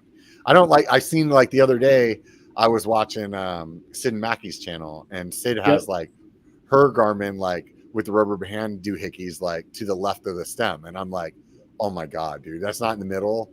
Like, it drives me crazy the whole time. That's all I would be thinking about is how much it's got to be lined up. Yeah. Yeah, it needs to be center, man. So help me. Yeah, I don't know. With the Garmin, so like I saw that, I don't know if you see, so I just bought a new Salsa Timberjack hardtail frame and built that up. And so it's a mountain bike frame, and it's actually got 3 water bottle bosses on the top tube, kind of closer to the stem. Mm-hmm. And so I've used there's a Garmin mount that attaches to those stem bolts, and I just attached my computer to the top tube. And for me, it kind of actually works pretty good. It's like, it doesn't have to be so in your face. It's just a little bit lower. Yeah. That wouldn't bother me either. I tried spinning that stem cap one around so that it was like actually like just at an angle, but like closer to your stomach or your body than it would be like pointing out in the front. Does that make sense to you? Uh-huh. And I tried that, but what happens is like sometimes when you're turning in certain like circumstances, like then your knee will hit your Garmin. Like you don't realize like how close it gets, or you'd be like standing, you know how like you're just kind of like hovering over your bike, like taking a drink, standing on the side of the trail. Yeah. Well, in that position, then sometimes you would bump your Garmin and it'll like twist it off of it. And I was like, well, that doesn't work. So I changed that. That was a no-go. But I've seen some other guys do kind of like what you're saying about the top tube, like where they've used some kind of like I think there's a company that makes like a strap that you can like strap to the top tube, and then like the Garmin mounts in it, kind of like that, where you don't have that bolt that you were talking about. Yep. But yeah, no, that's pretty cool that's up. I feel like companies should like, some of these bike companies should start taking these things into consideration. And I think that they're slowly starting to, you know, like with the whole like glove box, where it's like, hey, we're building these frames and they have all this empty space in it. And for years, guys have been buying bags to carry their shit in. You know what I mean? Like, I seen another bike brand, something recently, it was like on Sam Pilgrim's channel, and like whatever brand that was, they actually had like a water bottle design that like fits into the kind of like a cutout on the top tube. Oh, that's interesting. Yeah, it was really cool. And I think like when I saw it at first, I was like, that's rad that they thought of that. And I think the reason that they did it was because the way that their suspension design was, that they didn't have a lot of room in their center triangle for like an actual water bottle. So the bike frame itself was the cage. It wasn't like yeah. So it's like, and it's like a proprietary bottle. It's not like it fits a regular bottle, but it was like right off of where the stem is, instead of the top tube being solid, it was kind of like two like side bars, let's just say. Yeah. And then you had this slot that this like kind of like rectangular bottle could click into, and then then you have this like water storage there, you know, and I think a design like that, then it's like, okay, well, this is what, like, let's just say their size is like 650 milliliters or something like that. But then that leaves it open for like some third party to be like, hey, we can put like 1,300 milliliters in here if you don't like, if you want to carry that, you know what I mean? And so like, why is it? Yeah, somebody said in the comments, this Canyon e-bike. So like, why are they like disregarding the fact that like the majority of their users are carrying some kind of computer, like a Garmin, or are going to use some kind of light, like a, you know what I mean, to like ride with? Like, why not like the specialized SWAT box or whatever? I mean, I think it's like a super simple solution to just for storage, right? Yeah, just pop it off the down tube. You can stuff your burrito in there or whatever you got, you know, your wallet, and it's Santa Cruz now has that. They're calling it the glove box. Trek has had something for a while. I forget what everybody, you know, their marketing guys got to give it their own name. You know, it's like Ford in the front, right? It's like, look, everybody's going to have a trunk in the front of their electric vehicle. We don't all need a new name for it. But yeah, I mean, like generally speaking, I think that's the things that's going to like start to set some bike companies apart, you know, is like what we were talking about earlier. Something that is allowing you to order on a more of an a la carte basis. And then like what bike company is actually going to have those kind of like extra, like kind of functionality that, you know, the other bike doesn't have? Because how many people have you heard in the last 2 years say it doesn't matter what bike you buy, they're all going to be good? I mean, the technology is great now. Manufacturing processes are down. I mean, like, yeah, most bikes that you pick up now they're really good bikes. Right. So like there has to be like small differences then that are going to start being the difference of like why you choose this bike or that other. You know, obviously the things like customer service and like warranty and stuff like that will still be there, but at the end of the day, like a lot of people look at a bike and like what's cool about it, how's it look, and like does it have all like these features? You know what I mean? Yeah, I think I think the industry is to the point where now like the bike hasn't changed in however many 100+ years, right? I mean, it's still a frame with two wheels and pedals and a chain. But I think we've hit that point. Like now these companies got to really start stepping back and, you know, really figuring out like what can we do to make this better for the user, to really make this more unique, to change the game a little bit. You know, I mean, I think it's something we do at Wheels every day. It's like we hold regular meetings where we just brainstorm and try to, like, how can we improve this, make this better, make this more unique. And I think we're probably going to see a ton more of that in the cycling industry. You know, I mean, I think bikes are probably struggling to sell bikes right now because so many people bought them during COVID. You know, it's like, what do you do to make that bike unique, to make people want to buy it? Yeah, I think the service that you guys are offering is really a good one, because I think a lot of people like to individualize their bikes. You know, it's like there's companies like Sticker that does decals to change that. You know, there's like, blinging out of the different parts and stuff like that. And it's really something that, for example, at Wheels, that you could do at a very low cost and like really personalize your bike. And like you change the headset spacers, you change some like your water bottle bolts. Like Seth does this on his channel all the time. You know what I mean? I don't know if you guys make like valve stem caps too, or no? We don't make those, no, but I did see that. I mean, yeah, Seth definitely had a bunch of those at one point, didn't he? Do you guys make seat colors maybe? So that may or may not be something that's coming. I mean, I would love to see us. We don't currently. I would love to see, it kind of run out the product line. I think that would be one of those cool things. Just adds. I feel like if you guys, like, there's some space where you guys could really like become the one-stop shop for customization, And I don't know. I'm like keep bringing up things that you're not selling. I'm starting to feel bad. Like, what about like do you guys do like pulley wheels? Do you do those?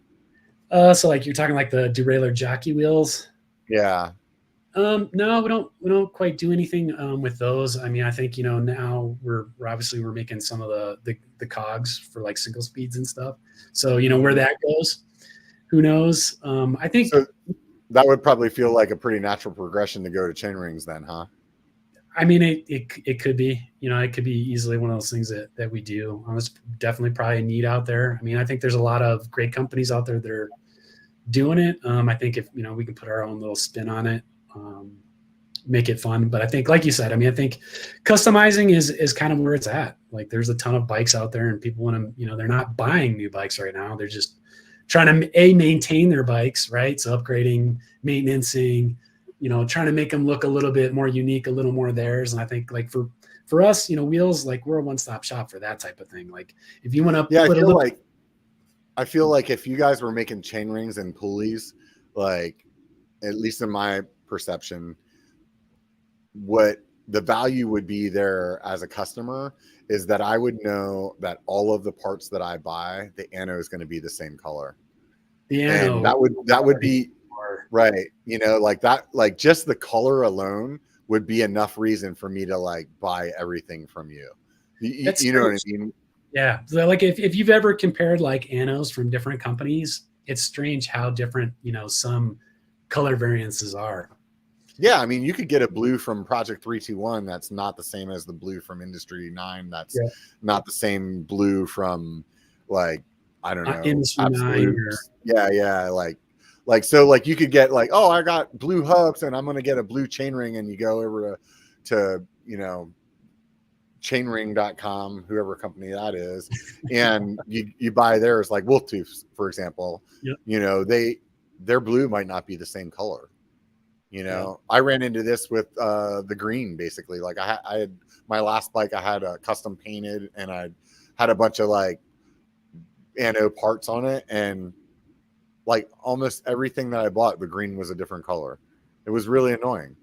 And if I could come to like, if I knew I could go to Wheels and get like stem caps, spacers, a cassette, or not a cassette, like a chain ring and shit, if I wanted to change my pulleys too, like boom, all that would be the same color. Like, you know what I mean? Like the bolts would be the same color. Like to me, I feel like an oval chain ring's an oval chain ring. I don't feel like it's like, I don't really give a shit who it's from. Like, I just want it to be like the color and the shape and the amount of teeth that I want. You know what I mean?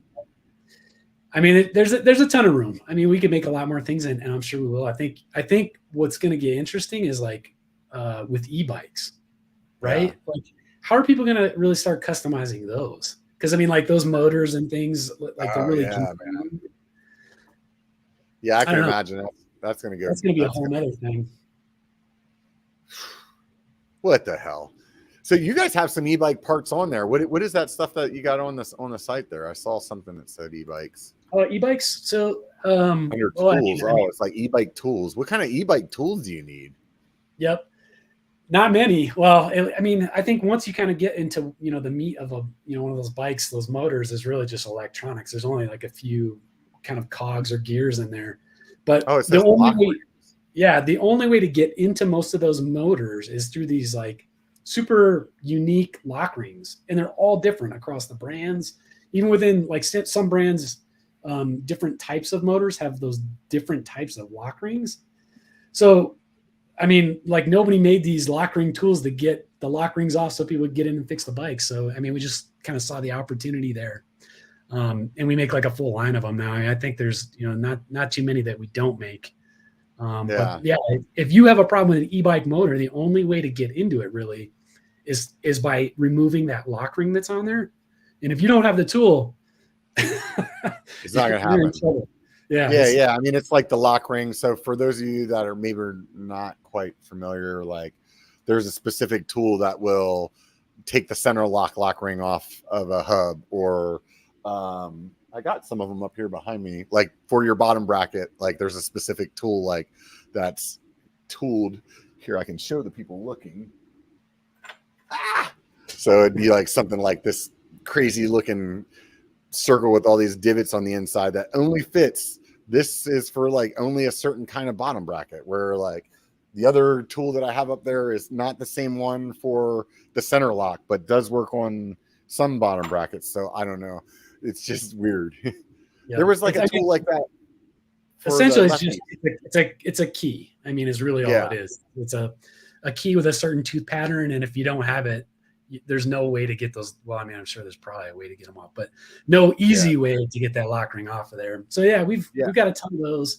And we make some other things too, like some cable wrap and things like that for e-bikes, to kind of do cable management, because there's all those, electrical wires that come with those e-bikes. And so like, trying to keep them together, we sell spiral wrap.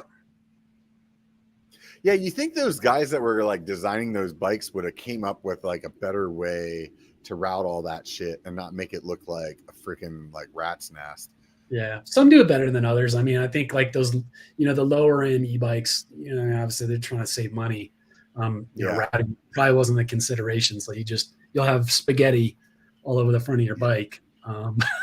Yeah. I don't understand. I mean, I've seen some of the bigger companies as well, and maybe that was just like, hey, let's get the first one out and then we'll fix that in Rev 2 or something like that. But it's definitely like you look at it and you're like, oh my God. That's the one thing that like Axis does that's beautiful to me, is get rid of more cables that are up there. And the wireless shifting aspect. Yeah. My buddy has that Axis dropper too. So it's like he just has 2 brake lines, and it's like, oh my God, that just looks so good compared to. I'm all for less cables. I mean, I went Axis as well, and like, I'm glad I didn't have to deal with any of the internal routing on some of my bikes.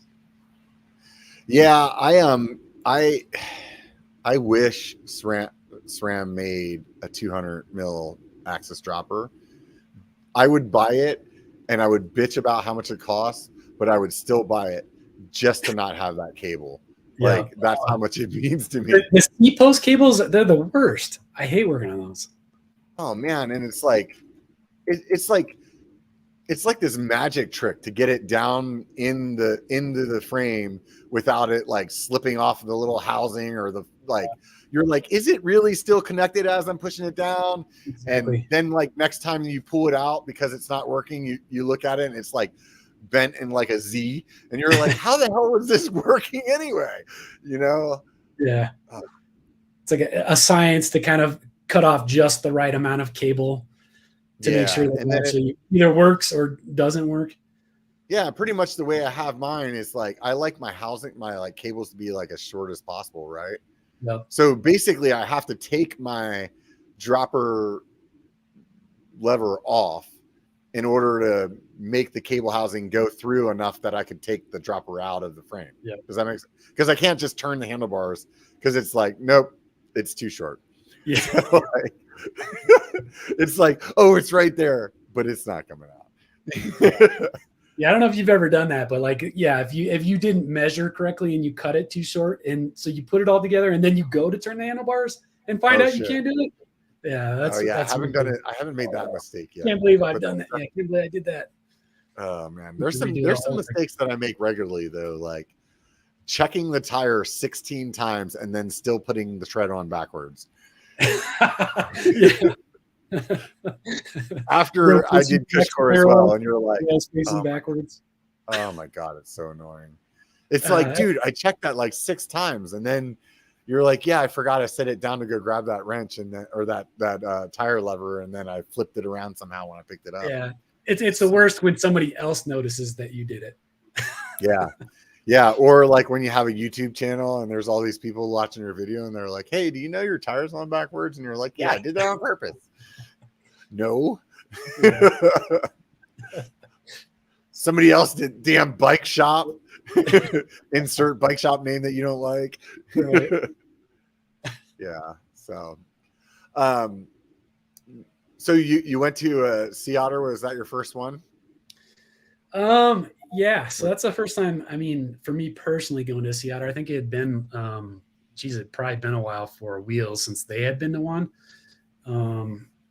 Probably, yeah. Geez, so who knows? 10 years. How do you think it went for you guys?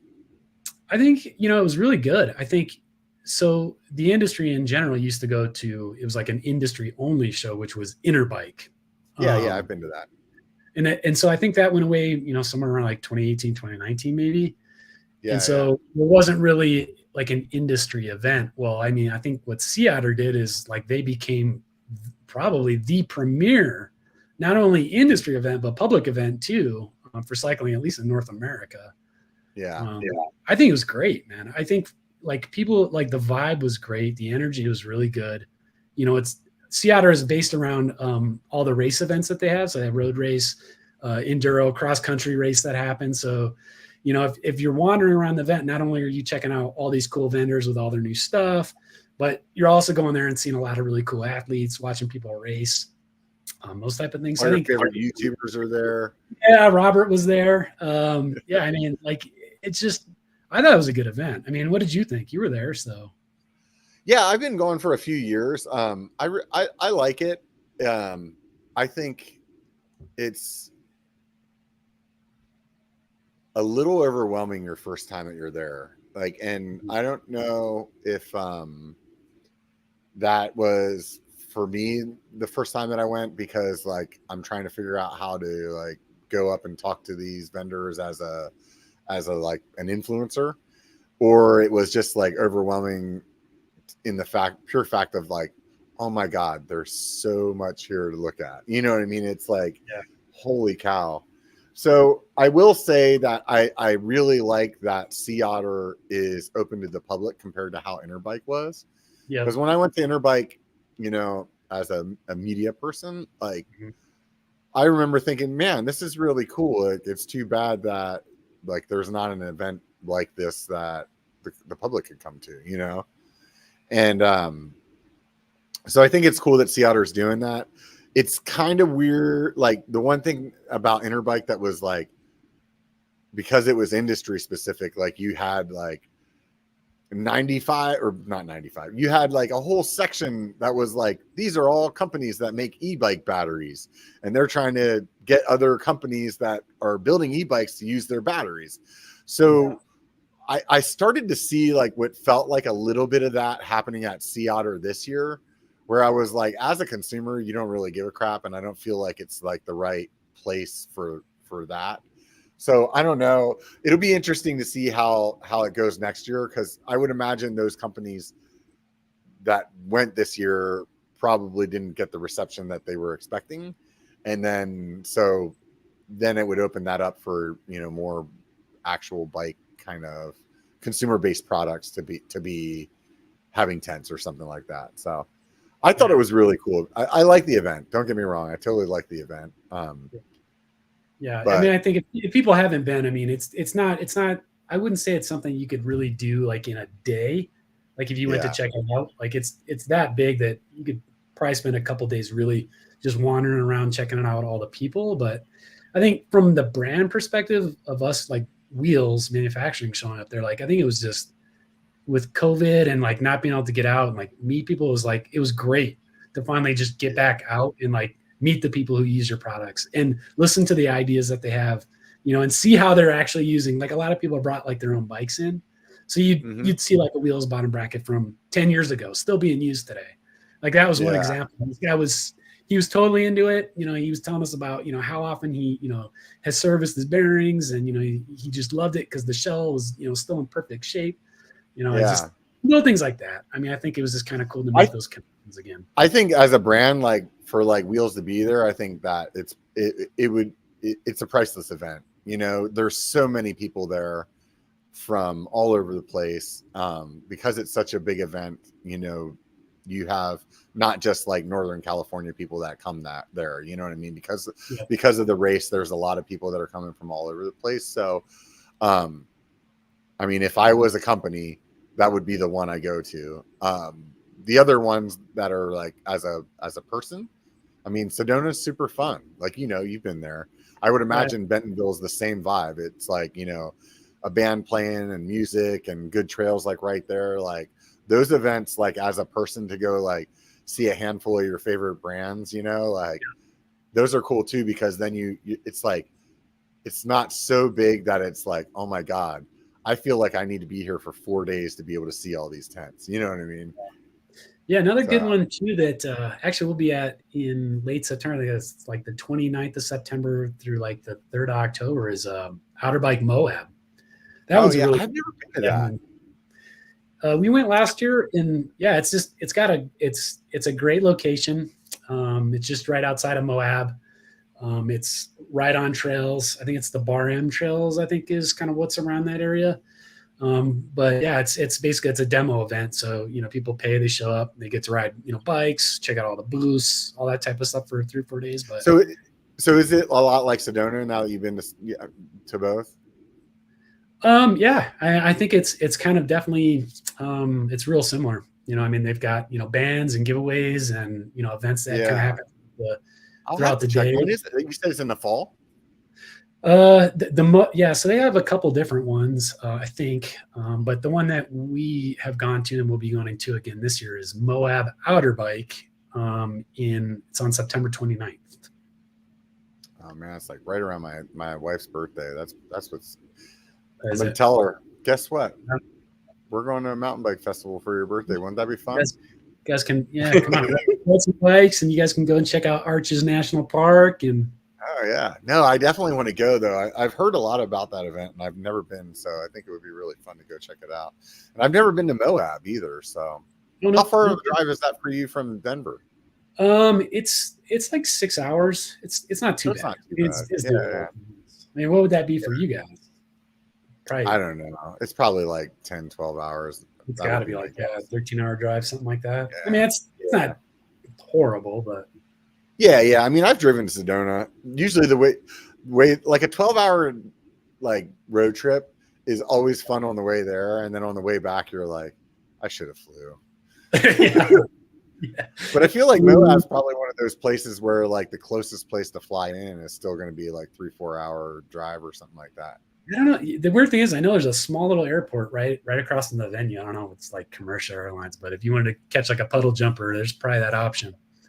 Yeah, but I would think that like your main like it's kind of like I'm drawing a blank on the spot right now, but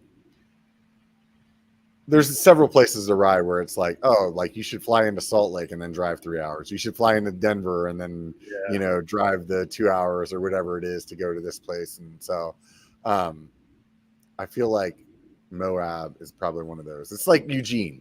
Like, yeah, there's probably an airport there, but nobody flies into that airport. You're going to fly into Portland and then you're going to drive down there, or Bend is a good example of what I was trying to think of, not Eugene. But anyways, right on, man.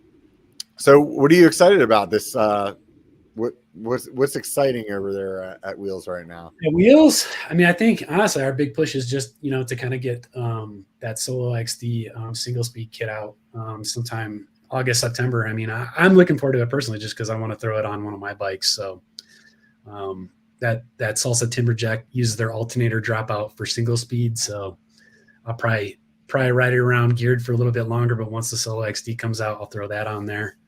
Yeah, so that's I'm super interested in that. That's going to be fun. It's going to be a lot of work for us, kind of kicking that off. But yeah. How long does it take to like make a product like that? I mean, from like conception till the point that you're ready to manufacture. Yeah. I mean, it's all comes down to complexity. I mean, something that's like, a seat post collar probably doesn't take that long, right? It's just, a circle with a hole in it. But like the Solo XD, is obviously a lot more development and testing that has to go into something like that. To make sure that it doesn't make noise or it doesn't fall apart. So I would say like that one's probably been in the works for about a year. Oh wow, something like that. I think it's just one of those products that just want to make sure we do it right. So right. And then next spring, SRAM's like new hub design. Yeah. Like, what? Right. No standards in the bike industry. Yeah, right.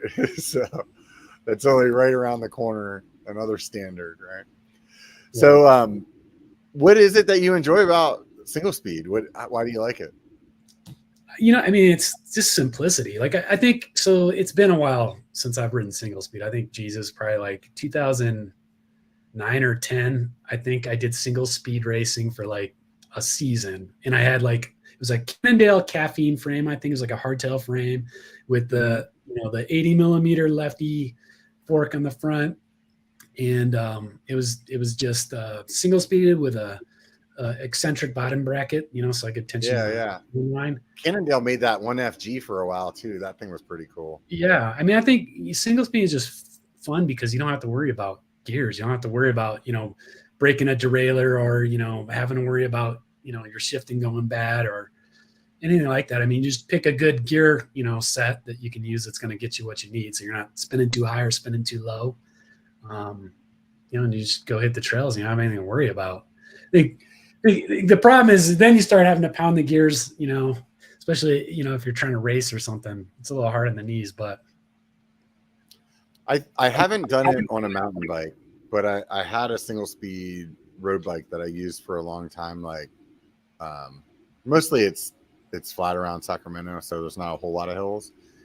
And I think for me, the thing that I really enjoyed the most was like, because you didn't have the option to change gears, it really surprised you on how little you needed to change gears.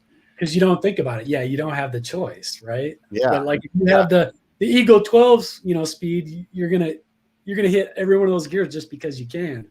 Yeah. I know when I first bought my gravel bike, which has gears, it's like I remember for a long time, like because I was so used to just riding the single speed, I just left it in the hardest gear and just I picked some gear and just left it there, right? And then slowly over time, I started being like changing my gears. Now I'm all over the fucking place with the thing, right? But it's like if I was to get on my single speed, I could do that same exact ride in one gear and it wouldn't like bother me. It's like, oh, here's where you get out of the saddle. Here's where your cadence goes up, and I think that what I'm explaining there is the simplicity that you're talking about. It's like, it's just like, I don't know. It's just cool not to have to think about, and it's also really cool when you pass somebody with gears. That is the best. I think with mountain biking though, I would make the assumption that it's really similar to buying a hardtail. It's like it completely changes your trail.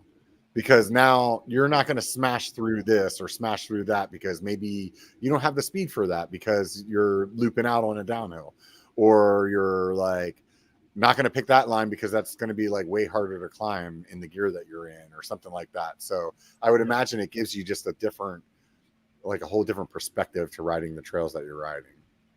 Oh, totally. And I mean, so that single speed kit, it also works with the XDR, which is kind of like the road version of that hub. So like on most towny bikes and fixie bikes, that type of thing, I mean, like they generally only come with one gear. So like you could, like if you had a set of XD hubs laying around and you just wanted to make a nice, commuter or cruiser, you got a set of rims. Now you can actually just throw on a simple single speed conversion kit and roll that thing to work. Yeah. Yeah.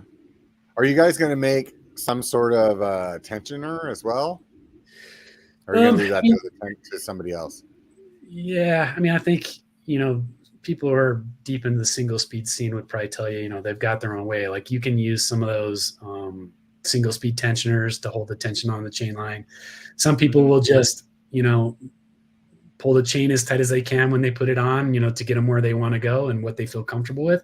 So you're just, putting on the conversion kit and using your standard cog, up front, just tightening, taking out links and making the chain work. The other option is, you could buy like our Solo XD conversion for the rear. And if you really wanted to dial in the chain tension, is buy one of our eccentric bottom brackets, which, lets you basically, choose, how loose or tight your chain line is, whenever. Yeah.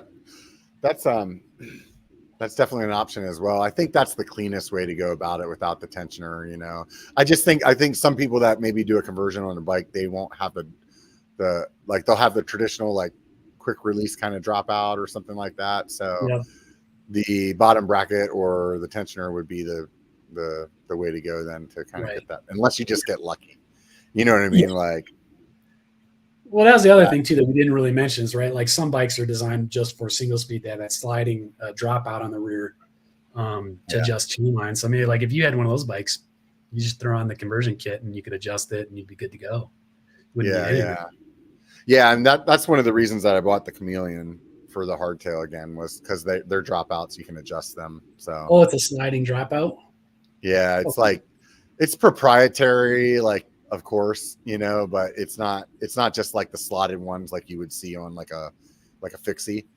But it's like you turn these bolts and it like just kind of slides it out in or out or something like that. So it's nice that is the Chameleon, is that kind of like your go-to bike or? No, that's just the hardtail I bought for fun, man. Honestly, I was in the process of selling my tall boy, and I had a custom paint job on it, and like from some accidents, some of the paint got messed up. So the person who painted it for me was going to fix it, and it was just on a like friend agreement, so he was going to take his time, and so I had all these parts for a bike just laying in my garage, and somehow or another you end up on Pink Bike, and then you see a frame, and I saw one of the Chameleon frames, and originally I had bought an aluminum Chameleon. I sold it for the carbon one. Didn't like the carbon one because I had sized up and I never like an extra large. And then also the carbon frame was like super stiff, and it really didn't have the compliance that the other one did. It kind of beat you up even more. And so whenever I bought the tall boy, it was like, give me a little cushion, So whenever I was like screwing around with Pink Bike, somehow or another, that old frame in aluminum came up, and I was like, man, I have all the parts. Like I can just put this thing together and have another bike right now. So I did it. And except for I started buying a bunch of new parts because I was like, well, this will be fun. I need to have that derailleur and that crankset for the tall boy when it's done painted. So I might as well just buy one now. I'm going to buy it then. So like I said earlier, I have a way of taking something cheap and turning it into expensive. So now I have a whole bike, but I don't know. I don't know how long I'll keep it. Like, cause it's obvious. It's like 100% like just an extra tool in the toolbox. And it's not one that I use a lot. Like I know, like basically right now I'm in the process of selling my long travel and my short travel bike to replace them with new ones. And I know that whenever I do that, those are the two bikes that I'm going to grab like 90% of the time. So the hardtail is like the every once in a while, it's like, oh, I'm going to go do this ride with my wife that is like maybe not as like aggressive as some of the other stuff that I would normally do. And this will slow me down some, and this will like make it fun for me in a different way. You know what I mean? So it's good for that. It's kind of like the same percentage that an e-bike would take up in my life. Like, it's like I still would go out and ride my analog bikes like 90% of the time, but that 10% where you want to go do like shuttle laps and not have to have a shuttle, like that would be rad, you know. Fortunately, a hardtail is much cheaper than an e-bike, so it's easier to like kind of be okay with it being in your garage, you know what I mean? We got to convert your Chameleon over to the Solo XD. We'll do you the single speed, dude. I mean, if you need a fat guy to stress test it, I know a dude. So send one my way, and I'll be all over it. But yeah, man. So, dude, it's on. We're wrapping up here. We're almost at 2 hours, dude. It's been fun chatting with you, man. Yeah, time goes by fast. It's crazy. Yeah, you know, whenever I reach out to new companies, like, I mean, we've known each other for a while, so, but when I reach out to new companies, a lot of times they're like 2 hours. Like, there's no way we're going to talk for 2 hours. Yeah. And I'm like, dude, almost every person gets on the show and is like, it's been 2 hours. Like, nobody is like, holy shit, that took forever. Yeah, you can talk. Right. I think it's just, you know, when you're talking about something that you enjoy, it's really easy, you know, and like a lot of times these people are the people that started the company, or like you work for Wheels, like you know so much about what's going on there, like it's really easy to have that conversation, and then you just sprinkle in a little bit of like fun bike conversation too, and here's the format, you know. So yeah, man, I always ask people at the end of the show, regardless of if it has to do with biking or not, like what YouTube channels they like to watch. So what's in your feed, man? Oh man, I'm gonna say I'm a Dream Builds follower for sure. So G Milner, I've been watching him for years. Like, that guy just makes bikes look amazing with the video work. So yeah, I mean, G Milner, I mean, you gotta give a nod to BKXC, right? He's the original. Yeah. I watch a little bit of like Francis Cade, if you heard of him. He does some pretty cool stuff. He's got a vlog. I think it's all bike stuff. I think he just changed the name of his channel to Cade Media. But it's all kinds of stuff, just bike related, vlog stuff. It's really good. You know who I've been watching lately that I never watched before, and it's just kind of fun when you find a channel that's been around for a while and you haven't watched it, is Sam Pilgrim. Oh, his stuff's good. Yeah, his stuff's funny. He's so funny, and I'm like, how have I not been watching? I think in my mind, like whenever I heard that he had a channel, it was just like, oh, he's some pro guy. He's not going to be like, he's just going to be some pro guy that's not actually like entertaining. You know what I mean? Like, that sounds like snobby of me to like, but I know that was my thought process, right? I think he do a video on like a bone shaker, one of those big wheel bikes.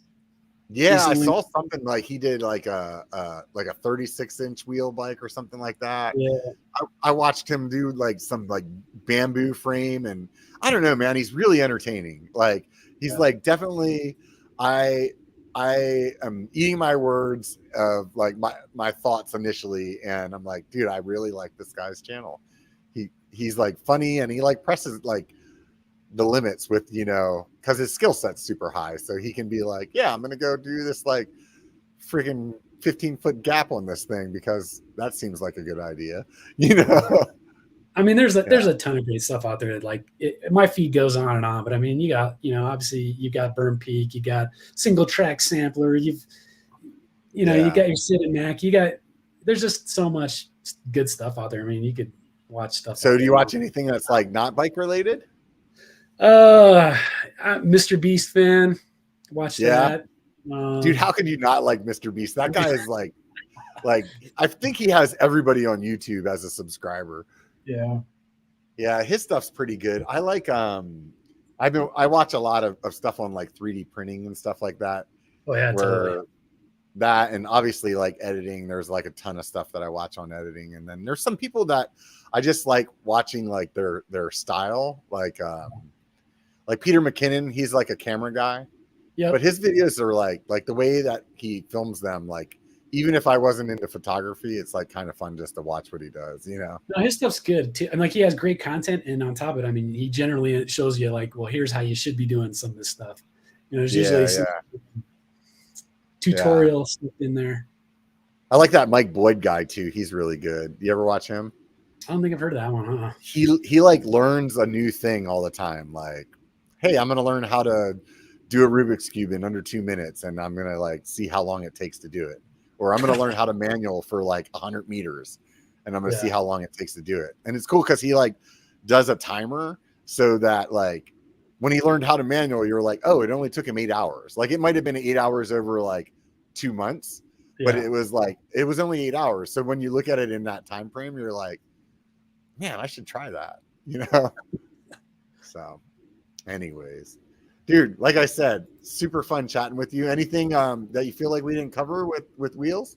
No, I think I appreciate you having us on and letting us talk about Wheels and talking shop and catching up with you. I mean, I know it's been a while since we've talked, and it was good running into you at Sea Otter. So, I mean, if you ever make it out here to Colorado, Robert. Yeah, for sure, man. I'm actually going to be out that way later this summer. So hopefully that maybe it will work out that we can hook up.